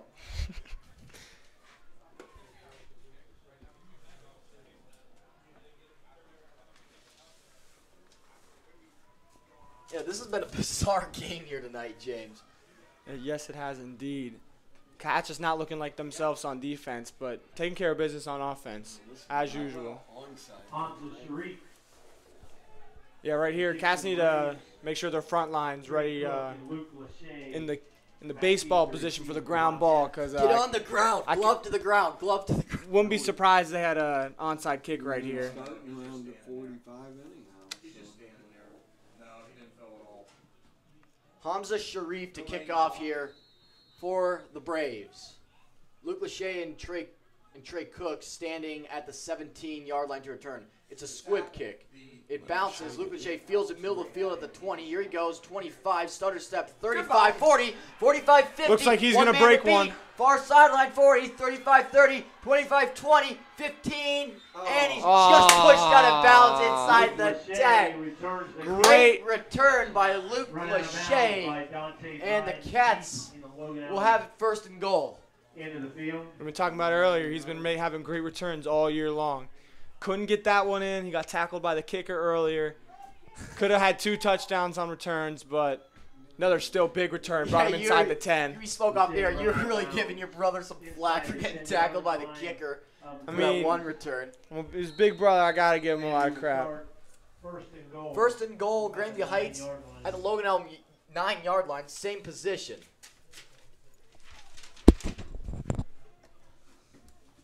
And a handoff outside to Morosky. Morosky to the 5. He's leaning for the pylon. Is he in? Oh, out No, the 1. he's just out of bounds at the 1. Moraski's really good at running that counter play. They usually run the counter to 42 Harrison Moraski, and he does it very well. So he's out at the 1-yard line. Second down and goal. Second down and goal, Grandview Heights. At the Logan Elm 1. 1:13 left here in the third quarter. Cats lead 28-16. And Casey in the shotgun, jump in the backfield. Casey, handoff to Jump. Touchdown, Fights his way to Jump. the goal line. He's in. Touchdown, Grandview Heights. Signal is touchdown. Jump will get his name in the newspaper now with his first touchdown There of we the night. go. That's what we are looking for. Way to break free, Huddy. Touchdown, Grandview. Hudson Jump.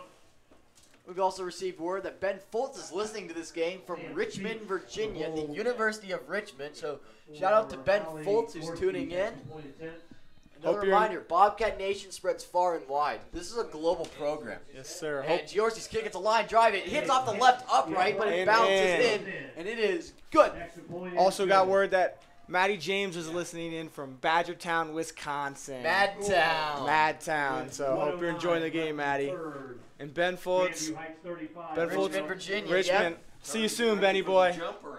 We're gonna have the jump around. Ooh, might as well. Oh, yeah, well, it's end of the third quarter. Matty James, yeah, play that one jump around song. Jump. I like that. Ba, ba, ba, ba.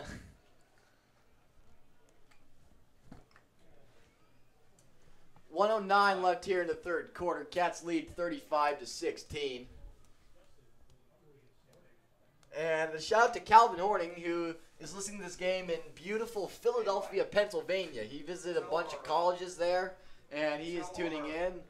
So our stats guy, you better be back next week. Go bear to the elephant back. And Jake Zimmerman's mom is listening to this game in Chicago. No. Hey, Mike. We're all over the map here. I'll call Bear. Tell him just tell him to play normal, and I'll call him. Paul Hayden to kick off here. Paul Hayden to And kick. Hayden, kick, spinning kick, end over end, return from the 15 to the 20, stutter step. He's trying to reverse his field. He bangs into a bunch of tacklers. Horde of Bobcats. Hey, Mike, tell our outside back. And a shout out to Grant Varner, who is tuned in, I believe, from Providence, Rhode Island at Brown University. And Big Alfie num- No, Sterniker. don't do that, Mike. Big old Bobcat guy out of Right now. Brown. Missed that old foodie man. Oh, the Missed playing with the guy. I think I saw one picture. He had like Oreo waffles or something. Ooh, I can't. Grant will make any food. Anything you can think about, Grant's already eaten it. I can guarantee Gravy's that. lead foodie. Maybe Joey Bertani's up there. First and 10, Logan Elm at their own 24-yard line. 1:03 left here in the third frame. Robinson, handoff up the middle. And the Cats trying to get some blowback. The running back does push his way to the 28, but that's only a 4-yard gain. Cats need to get some push. This defensive line needs to get some push on this offensive line. They've been dominating this game. Other than Jump getting all them sacks, they've been really dominating this game the whole entire We've also time. received word that Hudson Jump's Nana is listening from Parkland, Florida here. So, And Alfie Sterniker. and Grant Varner just asked me to give a shout out to his foodie account at Foodie Grant. Follow him on Instagram, Follow Twitter, him, whatever yeah. he's on. Great food pictures. I follow that as well. Second down and 6, Logan Elm at their own 28-yard line. And a handoff right side. Robinson breaks away. He's trying to cut outside. He gets the first down, and he is body slammed. at the Planted in the 34-yard ground by Charlie James. Love to see that from Good the hit junior by corner. Good hit by Chuck James. Logan Elm does get the first down, but that was an electrifying hit there by Charlie. Clock will run here. 11 seconds left here in the third quarter. 9, 8, 7. Official just puts the ball down. 6, 5, 4, 3, 2, 1. And that's the end of the third quarter. End of the third quarter here. Grandview leads 35-16. We'll be right back. Grandview Heights 35.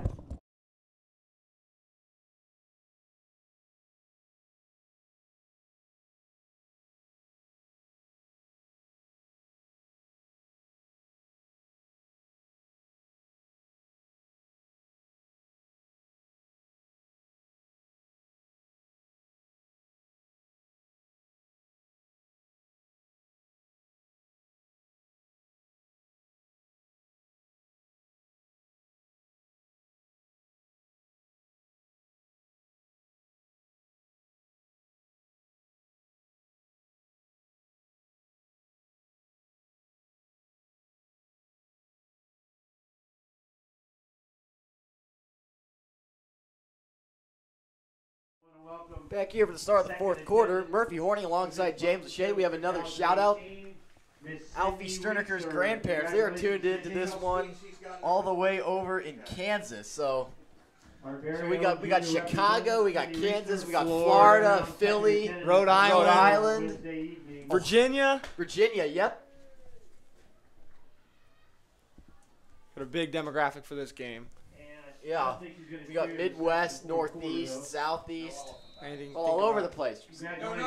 I would just need some listeners from California On to the West complete Coast, the thing. yeah. Run it. First and 10, Logan Elm, their own 34-yard line. This will be the first play of the fourth quarter.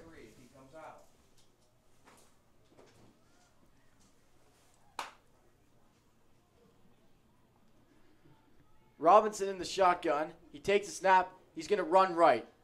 Here he goes, far sideline, quickly out of bounds to about the, let's say, 37. Same thing. Run out of bounds by Trey Cook. 3-yard pickup for the junior quarterback. Ooh, sophomore quarterback. Having Big a bad big sophomore, yeah. having a big game for him in the whole game. If he keeps improving like he's been playing this year. I think Second they're down and 7, Logan Elm at their own, second down and 8 rather, for Logan Elm at their own 36. They're looking over to the sideline, the near sideline for the play call.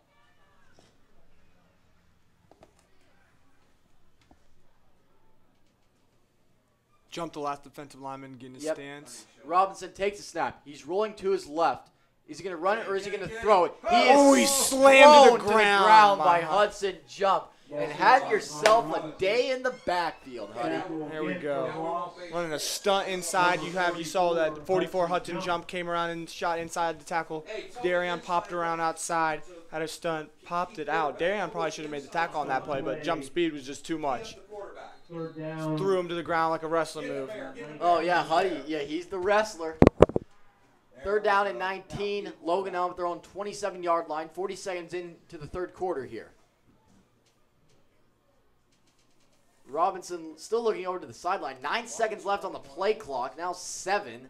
They still haven't gotten the call in. And they're lined up 3, 2, 1. They just get it off, but the flag flies. I think they moved. It's a throw over the middle. Ooh. And it's incomplete. Good hit by Sam Speaks on the intended receiver, Hayden Higginbotham. Now, can we decline that? And make it more Coverage on the play. And Looks like the penalty is going to be declined here. illegal shift on Logan Elm. Yep, the Cats will decline it. And it'll be 3rd and 19. Cats need to watch the fake punt here. Don't think they do it this far back in their territory, but still need something they need to look out for. Illegal shift on the. See if 24 can take this back to the house, huh? number 2. There we go. Who's getting now? Trey got no. Third down. Braves. Get it back to the Actually, it's 4th down and 19 now. Hayden Higginbotham to punt here. Luke Lachey standing at his own 36, deep back to return. Higginbotham gets a snap. It's a low punt. It's scooped up by Trey Cook. I don't know what he was doing there, but he dies on it, and he'll be down at the Logan Elm 46. What do you think he was doing there, James? I think he was just trying to make a play like Collier did a couple weekends ago when he got annihilated when he got that concussion. But yeah. I don't know. That play needed to be a poison call on that one. But I'm glad we got the fumble, bounced off his chest, and then back on the ground. And okay, but I guess we will take that. I think there will be an illegal procedure penalty. Although I think you would decline this if you're Grandview Heights because you already have the ball inside Logan Elm territory. Yeah, unless they want to try to get a decent return from Lachey, but Cats offense is on the field. my guess is we'll just decline it. Yeah, and that would be the right move if they can do so.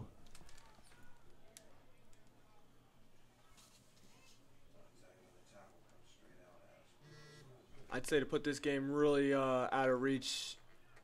It's that first play out 42-16. That's quite an insurmountable point spread. Take a shot with their deep ball threats.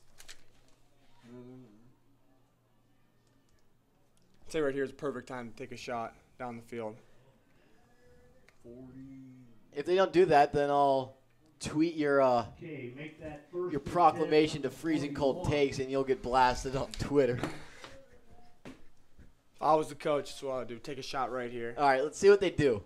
Casey in the shotgun, 2 receivers each direction.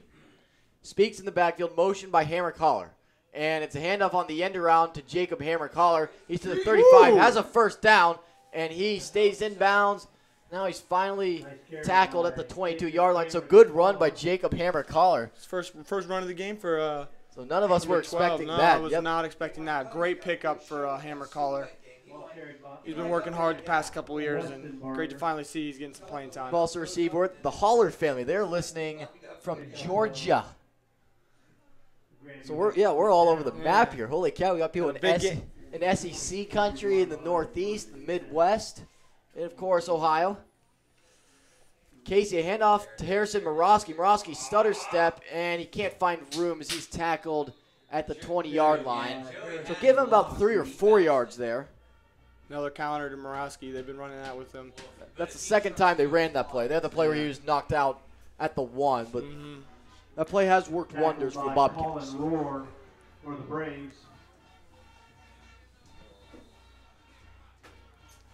Pick up a 2, second down and 8. I think there's more people. There's at least triple the amount of people in the Grandview band here tonight than there are in the Grandview section. Yeah. It's fall break. A lot of people have a lot of things on their mind other than watching a football game. And Casey, the keeper. Casey to the 15. Casey to the 10. And he is tackled right there. But he gets the first down. And the Cats will have it first and goal. Biggest running game of Kyle Casey's career tonight in Logan Elm.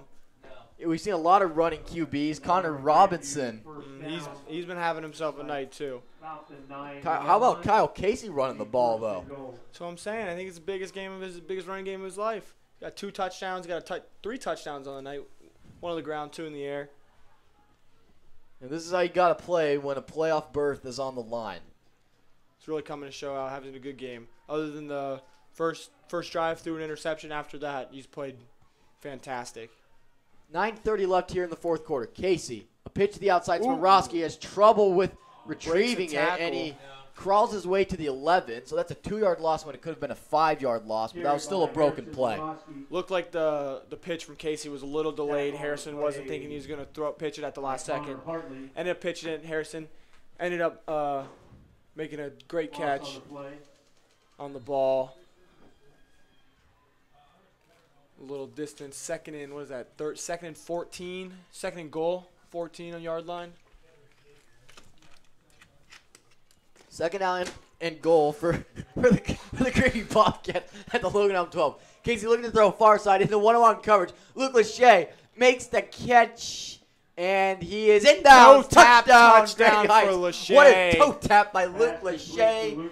And the route is on here in Circleville. It's 41-16 Grandview Heights. I almost knocked over my water there, and Could have been real bad.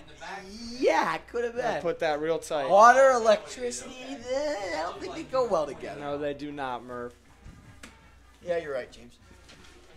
Hallie Giorski on to attempt the extra point here. Hey, Mike, we want to stay with that same thing. Sue left the Elm. Sam speaks to hold for Cook Hallie to snap, Giorgi. speaks to That's hold, the snap point. back, hold down. It's a low kick, but it is short of the crossbar and no good. First miss of the night Four for with number 8:44 21. left in the game. Hamilton. Kyle Casey, Luke Lachey. They've been making those plays since Pee-wee ball.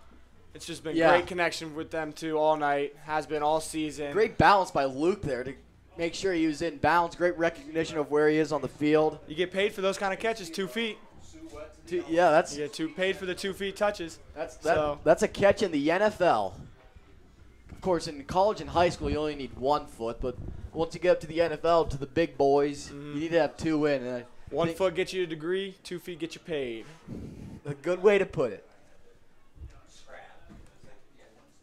Paul Hayden to kick off for the Bobcats. And we have Vontae Linda Bryant Radcliffe, who's listening from Hernando, Florida. And we want to wish Trey Cook a happy birthday. I didn't know that. His birthday. But 17th birthday. happy yes, birthday it to is. Trey Cook. for the Braves. Want to also give a shout out to some of my grandparents listening, Ken and Joanne. Hope you're enjoying the show. We got the Ferris family on Inglis Avenue listening. So we got people right back at home tuning in. Does it say on here how many listeners we got? Oh, 36 people watching. 30. That's a good viewership, good ratings. We hope to have more next week, as that'll be a high-stakes clash between the Bobcats and Vikings. I can't wait for that one. Yes, it will be. James, are you gonna be able to make that one? I'm gonna try to. If you can, we'll have you on as our color analyst. It's a bye week next week, so I should be there. And Hayden with a short kick. It's caught at the 32 to the 35. The returner, and he's down head first at the 42. Returns that kick. Was that Paul Hayden on the tackle? Tackle on the Was that Paul who made the tackle there? And Jacob Cameron Couldn't tell you. Ooh. kick return. No, Charlie looks to be good. Saw Charlie James bending over. Hopefully Cats can get a big stop Yep. here. They need another big stop. I mean, they don't need one, but I'd like to see it happen. First and 10 for Logan Elm, rather, at their own 42-yard line. Robinson in the gun. He takes a snap. He hands it off to the running back up the middle. He's past the 45, and he's down Oakley Lowry. near the 49. I think that was Gabbard Downer once again with the tackle. Yeah, big 32, Oakley Lowry. A 6 foot, 230-pound senior on the carry. Gabbard Downer. Looks like we got a injured Brave on the turf. Yeah. Doesn't look to be. All right, the officials will take a doing well. timeout here, and so will we, with 8:24 left here in the fourth quarter. Cats lead 41-16. We'll be back.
Grandview Heights, they're enjoying the broadcast. They say, go Cats.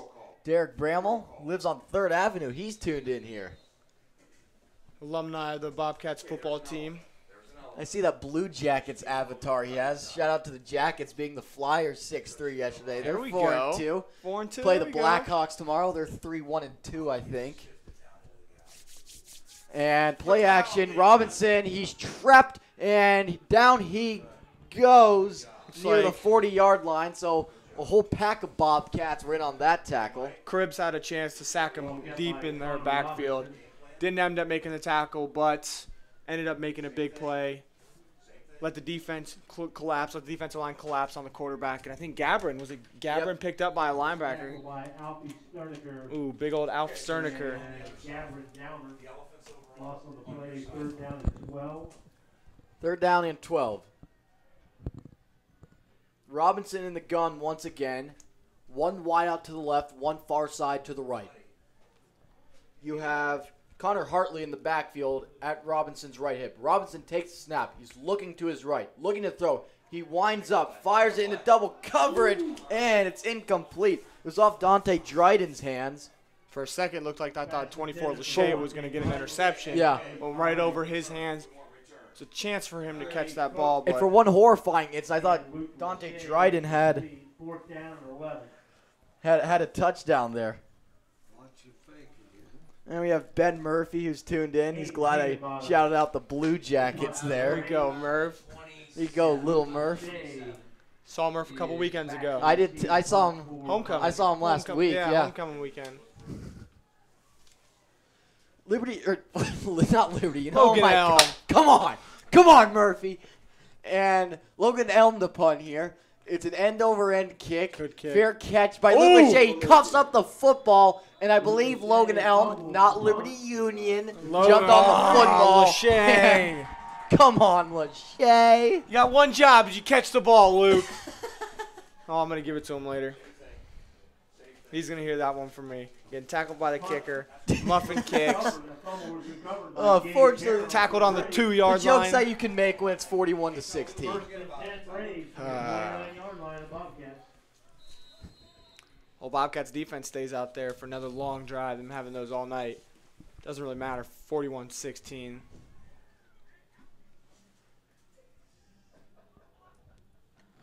First down and 10, Logan Elm at the Grandview Heights 29. 7:05 left here in the 4th quarter. And a handoff up the middle. And the Cats have that play well discovered. Tackles made near the 26. Joey Bertani. Joe Burt with the tackle. And big 7-7, Matthew Taylor. Matthew Taylor, we gave him some love earlier on. But that's at least his second tackle of the night. And Matthew Taylor pick up 3. 2nd down and 7. Logan Elm at the Grandview 26-yard line. They're looking over to the sideline for the play call, which they do instead of having huddles. 13 seconds left on the play clock. Robinson in the shotgun with Connor Hartley as right hip. Robinson, the keeper. He's running right side. He is flung to the ground at the 25. Good containment by the Bobcats. Grabbed from behind by Bertani. Defensive ends are having a great night. Bertani and jump. Not really running to Hudson's side that much after he's had about 5, maybe 6 tackles for loss, sacks.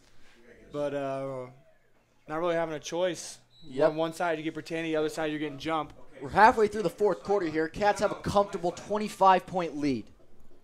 Robinson looking over to the sideline. They're lined up out of the shotgun once again. And it's Oakley Lowry, the senior, in the backfield. Clock running, 5:41, 5:40. They send Lowry as a wide out to the left. Robinson takes a snap. He's back to throw. He guns a wobbler over the middle. It's caught for a touchdown by Hayden Higginbotham. And it's 41-22. Looks like they found the hole in our defense. Might have been some miscommunication in the secondary. With the safeties, yep. Yeah, but they get his second pass. Connor Robinson gets his second passing touchdown of the night. And the Braves bring it within 20. That ended up being a no back, so took the back out, which was right. Why did the safety? Connor Robinson, the hole for Colt Brenning. Colt Brenning to attempt the extra point here. Snap back, hold down, kick is lined through the uprights, and it is good. 41-23. Grandview leads here. 5.5 minutes left in the fourth quarter. Stay tuned. We'll be right back.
Back here at Logan Elm High School, James Lachey's cracking up as the PA announcer just gave a shout-out to the big man, Jim Lachey, Big Jim.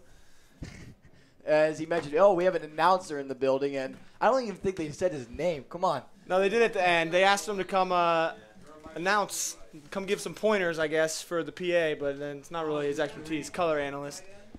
But still funny here. I think it's the second time they Yeah, they said we have a real announcer here. The kickoff is a bouncer, fielded by Luke Lachey at the 26. Stutter step, he'll slide down at the 31. Throw one. He's hit there. That may be a late hit. He's Lachey just a already boy. gave himself up. If Luke Lachey was a quarterback and he was sliding to the ground, that's a 15-yard penalty. That was a hit in the NFL. That's $60,000 fine. Yeah, you pretty much have to hug the ball carrier in the NFL. See that video? Particularly if you're the quarterback. See that video on social media where he laid her down, laid the quarterback down, placed a pillow under her head. Ref still threw the flag. Yeah. I think he gave her a kiss even. Yeah, the two people in the Rodgers jerseys. Yeah. All right, enough about Aaron Rodgers here. 1st and 10 for the Bobcats. They're on 32-yard line. Casey in the pistol with, I believe that's Darion Davis in the backfield. 2 wideouts each direction. The handoff up the middle. No, it's a keeper by Kyle Casey. Put that ball back in his chest. Yeah, he's got to tuck the ball in there. He's almost stripped of it at the 30-yard line. That's a tackle for a 2-yard loss. I need to run the ball. I don't know why we're throwing. With 5 minutes left. I need to run this clock all the way down. Yep. Got a far drive back to Grandview Heights. Not too bad. 40-minute drive. He stays on number 3. Then when the back goes in motion, he takes the back as he becomes number 4. Our outside backer always has number 4 in the lots. And a handoff. That's Darion Davis running right. Davis has some room. He's getting north and south. south. You got to go north and south here, and he's tackled at the 33. If he would have accelerated after his first move, he could have got a good 10, maybe 15-yard penalty. Could have even broke one. I just didn't think he cut up the field at the right time there. No, I've been saying it. Darion Davis needs to pick his speed up. He needs to get a little faster. Ever since he got tripped up against Logan Elm last year, I threw him a little tight end dump pass. Got tackled about the 40. He had nothing but green grass in front of him. Ever since then, I've been giving him a little for not being fast enough, but.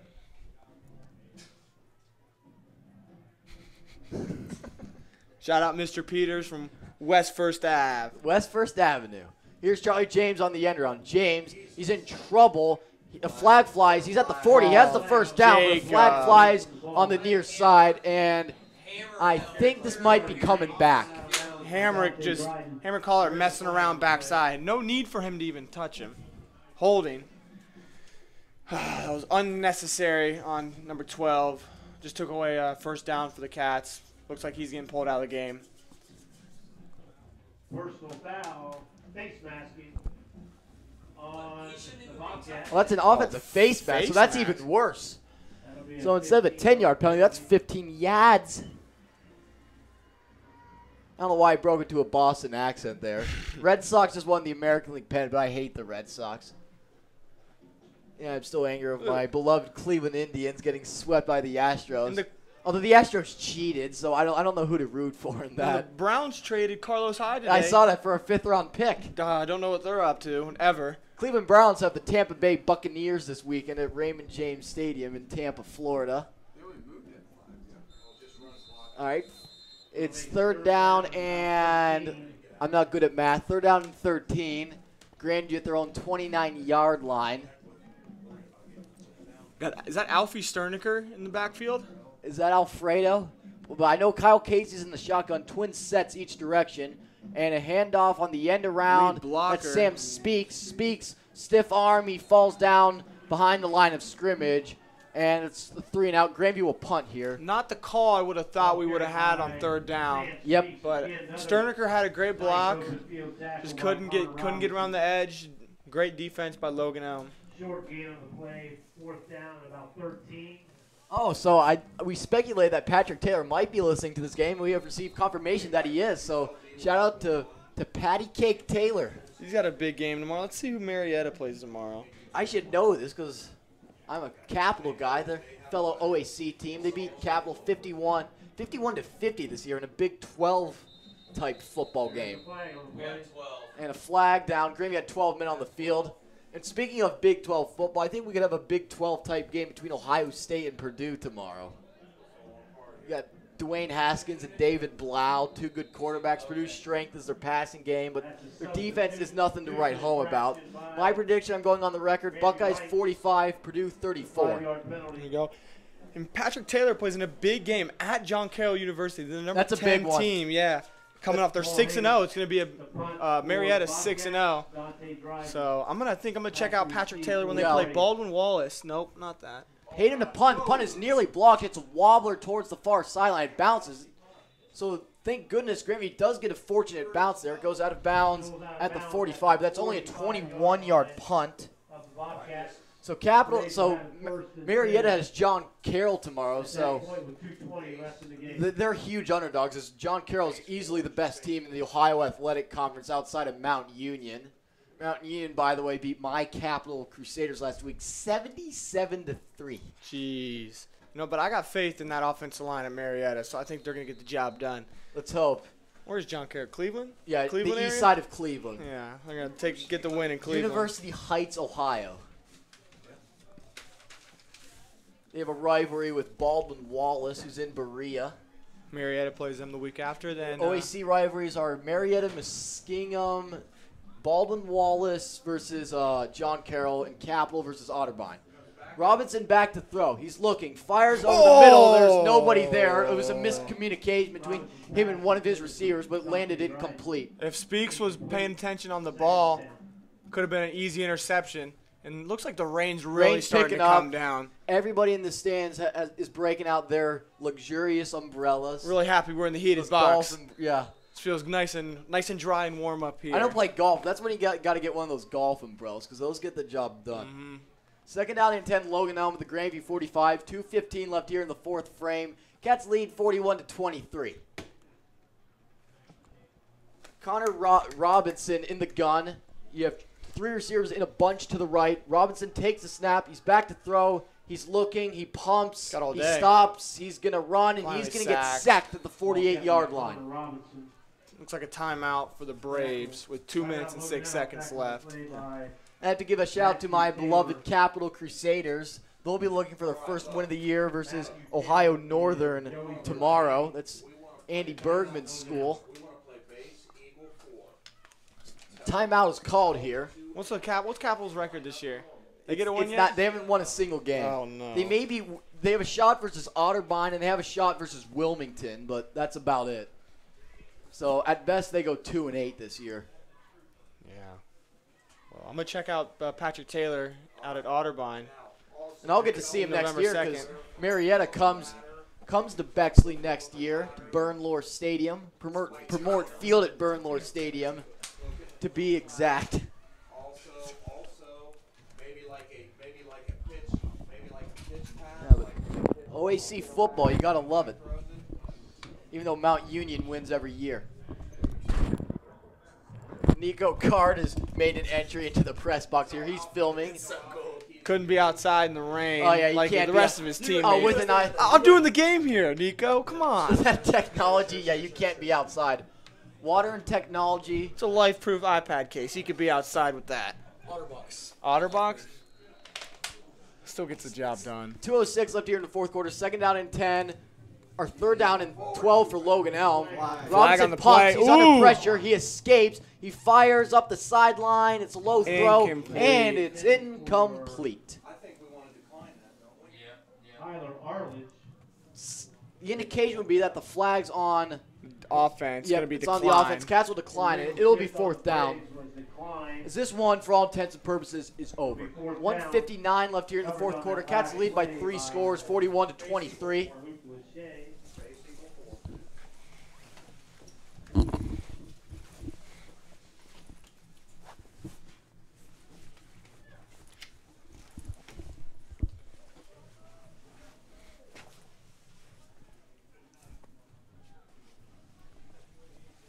Looks like Logan Elm is going for it here. They have Robinson in the shotgun, trips near side. Robinson's back to throw. He's looking near side, fires middle. It's caught at the 40, and he wrestles his gets way it. past the marker. And Logan Elm will get another chance to pad their stats here, and they'll have a new set of downs. Another flaw in the defensive secondary. That's something they're really going to have to work on next week against Academy with a very athletic receiving core. Oh, yeah, there's some Got a 6'4" real speed on that inside team. receiver, Chris Boyle. Got a nice running back with one of the Moultrie brothers. Another Moultrie brother out wide. So Robinson is back to throw. He's looking long. Fires a wobbler over the middle. It's a low throw. It's incomplete. It'll be second down and 10. Robinson's pass intended for Dante Dryden, covered by Trey Cook.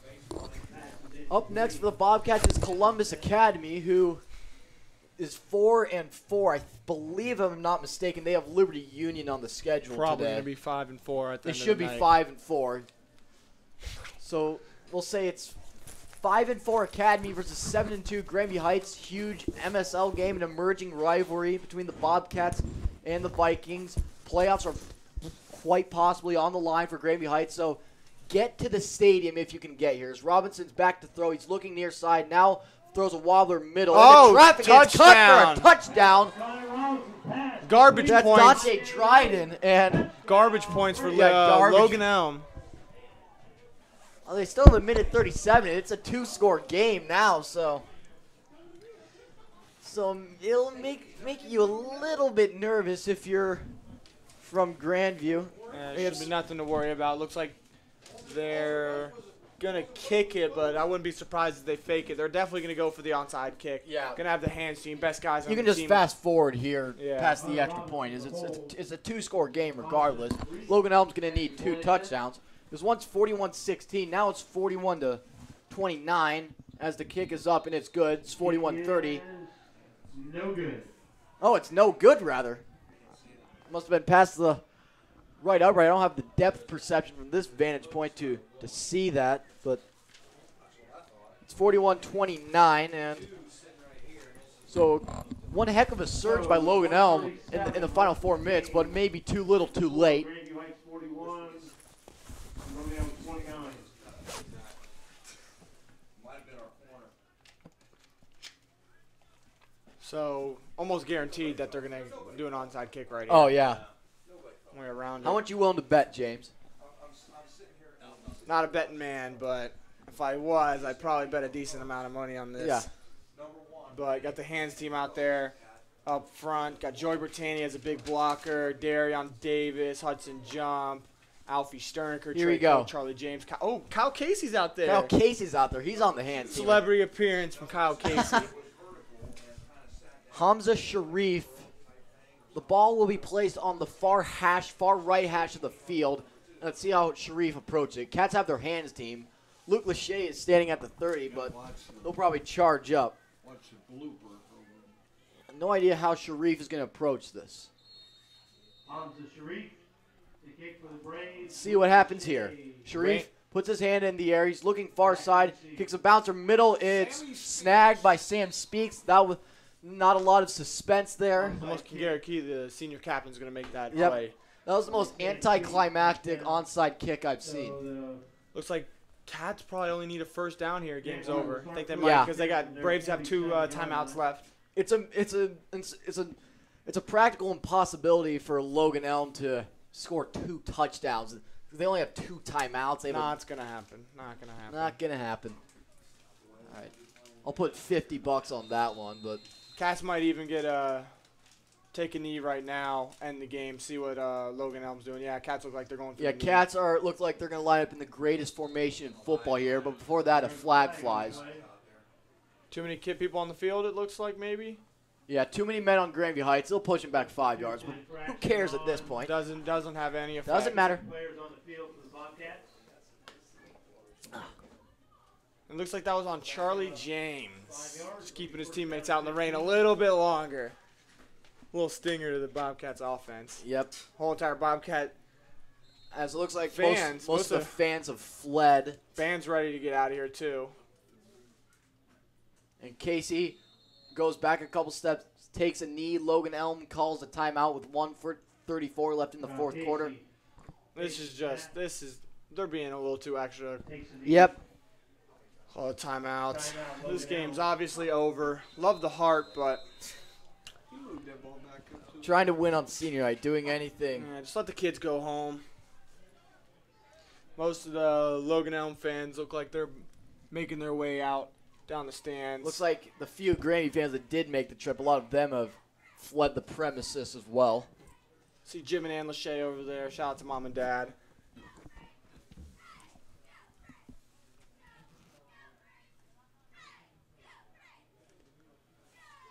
Team out west winning a big game. Are you referring to West Jeff, Mr. Tom Fultz? Northridge. Ooh, hold on. We got a lot of... Yeah. Centennial's beating Mifflin. That's good for Grandview Heights. Fairbanks is beating Triad. That's not good for Grandview Heights. Paint Valley is winning. Northridge is up.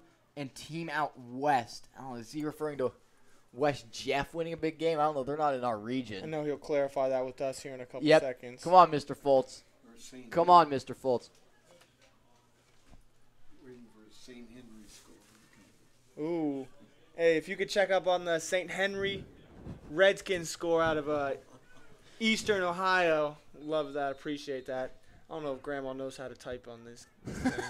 Yeah, West Jeff's up. Western on that. I say Eastern. Oh, I'm from there. It's a big blow on me. Go on, James. Okay, maybe I won't bring you back next week. It's the Cats get another penalty. False start. Jeez Louise. They can't even master the victory formation. It's the easiest formation in football. The greatest formation in football. The formation that makes me cry of tears of joy when I see it. 85-85 in penalty yards for the game. Can't say their name. The team out west is winning a big game. Our hated rivals from Madison County. Terrified to play Handoff. us now. A handoff to Trey Cook, and he is hit at the 30. And Logan Elm will call another timeout. We've taken 9 seconds off the clock.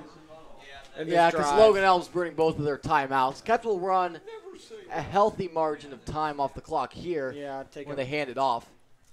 Timeout, Logan Elm. You're gonna take a knee, or you think they're gonna try to run it up the middle, try to maybe see if they can get the first down? Just a quick handoff up the middle. Not. I don't think I'll see any razzle dazzle here, but Thanks for joining us, Nana Jump. and be glad, Nana Jump. We're glad you enjoy these broadcasts, and we know you'll be tuned in next week for an even bigger game versus Columbus Academy, and if then the playoffs. Playoffs. Don't talk about playoffs. Are you kidding me? How many yards did Kyle have? Passing. How many passing yards did Kyle have?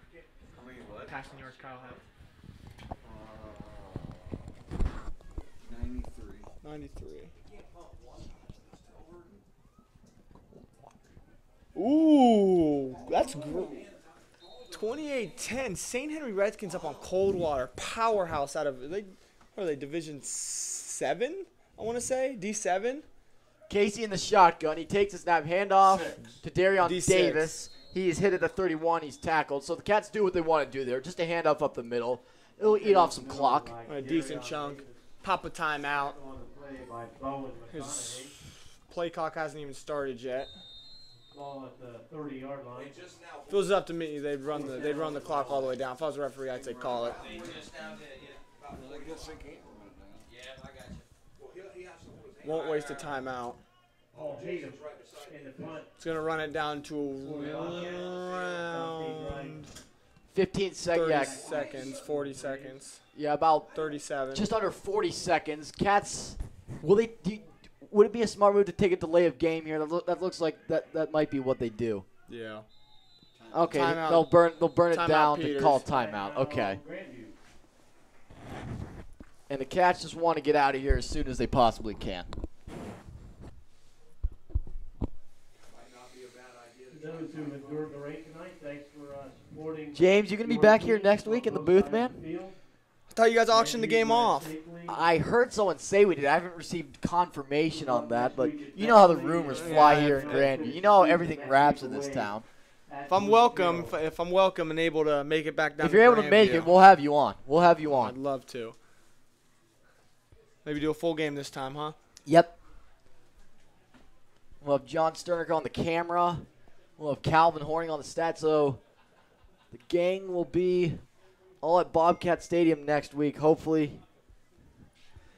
That's the case. And a shout out to Luke Sternicker, who was listening on his phone. He did a great job filling in as the color man last week, just like James Lachey has done this week. Stern's a great kid. Yeah, he's Great kid. Yeah, I know him a little bit. Great kid. He's down at Cincinnati right now. Out Cincinnati, him and Ben Murphy Ooh, both false tuned in start. there. Some movement on the line there. This is the longest 2 minutes high school football. I thought basketball had the longest 2 minutes. Oh, well, that too. If you ever watched the NCAA tournament, teams call like 9 timeouts. I don't know why they give them so many seconds. timeouts. Yeah. Just let them. Offside. Unless you get so many timeouts in the last 2 minutes of a Yeah, basketball one game. team calls a timeout, then the opposing coach doesn't like how the other team is lined up. They call another timeout, then that's my Powerade, James. know. Come on, don't steal my Powerade. Haven't been drinking it. I thought it was left up here. Yeah. Save that for the ride home. Yep. Cats will punt here. 4th down and 23 at their own 35. Paul Hayden to punt. See, this soccer kid can get a boot on it. And it's a low Low snap. snap. Hayden digs it out, and the kick was almost blocked. It's a low trajectory kick. It's picked up at the 36. Lots of room to Returned to the run. 40. He's trying to reverse his field, but then moves up the far side. And he's ridden out of bounds by Glenn Cribbs with 26 seconds left here in the 4th quarter. No timeouts for the Braves. 26 seconds, like Murph said. There's, what are we doing? Probably 4 Hail Marys right here. All Verts and Madden. That's what I would run. Run out of bounds. 4 in a row. Jacob Do you ever punt when you play Madden? No, Yeah, never. who punts? Never. Punting is for suckers. first and 10. I heard Ben Foltz punts when he plays Madden. Oh, come on, Ben. Come on. Ay, ay, ay. This is what a broadcast during a blowout sounds like. Even though it won't look like a blowout, it's 41-29, although both of Logan Elm's last 2 touchdowns were scored in garbage time. Robinson in an empty set here. 4 wideouts to the left. Robinson looking, fires over the middle. It's deflected, and it's incomplete with 21 seconds left on the game clock. Speaks lays out for that. I think that's a interception, but By Sam Steve. I mean, there's Second and 10. 21 seconds left. I don't know what else to say. This game's well over. Yeah. But Robinson and I think Hudson jumped, or was he forced to move by? just quit throwing flags. Tied the penalty every time. How many flags have we had today? This will be number 20. The 20th penalty of the night. On the bottom It's half. 5 yards. It's tied On at Grandview 90. Heights. Ball be at the 50-yard line. Each team has 90 yards of penalties, according to our stat man over here. He's done a good job filling in for Calvin Horning.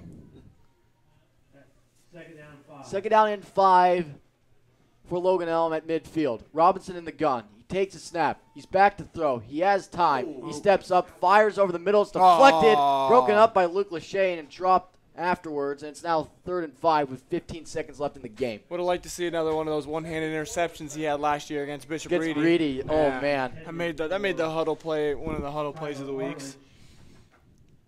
Pass tip by Luke Lachey. This is a long game. It's 9:38 here. Almost past my bedtime, Murph. Really? Are you just saying that to pander to the parents listening here? That's probably. I've been going to bed early up in BG. Early morning workouts aren't fun. Robinson back to throw. He's looking. Fires a wobbler over the middle. Oh, It's just incomplete. pick it off. And it's 4th down. Just pick it off. And the This worst game's part is after this 4th down, I think the Cats may have to come out to take a knee here. Yeah. 10 seconds left in the game. Cats lead 41-29, although the game hasn't been as close as the score would indicate. It was in the first half, but this game really got out of hand in the second half of things. Kyle Casey, 93 passing yards on the night, 3 touchdowns. 4th down and 5. This is probably the final offensive play for Logan Elm here. And 1 touchdown on the ground for Casey.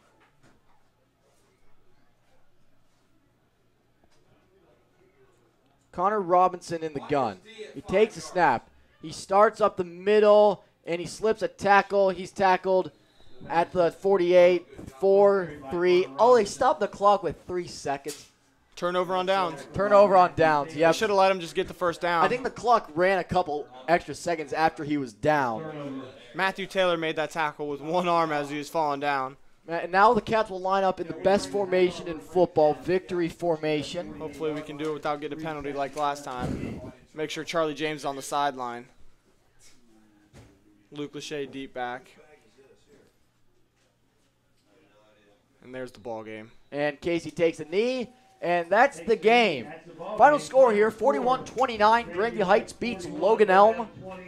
And a big one to go versus Columbus Academy. Grandview moves to 7-2 versus likely 5-4 Columbus Academy. But James, final thoughts? Make it quick. Great game. Kyle Casey had another great game. He needed to have a great game going into next week. Luke Lachey had 3 touchdowns. Kyle had 3 in the air. I think who else had a touchdown? Kyle had the rushing. Charlie James. Charlie had a touchdown. So then need to work on a little bit of defense, but Hudson had himself a night on defense as well, but need to work on defense as a whole. All right, James, thanks for jumping in. Thanks for Hope you'll having be me. back next week. Yes, sir. Final score here from Circleville, Ohio. Grandview Heights 41, Logan Elm 29. For John Sterker and James Lachey, I'm Murphy Horning, and good night.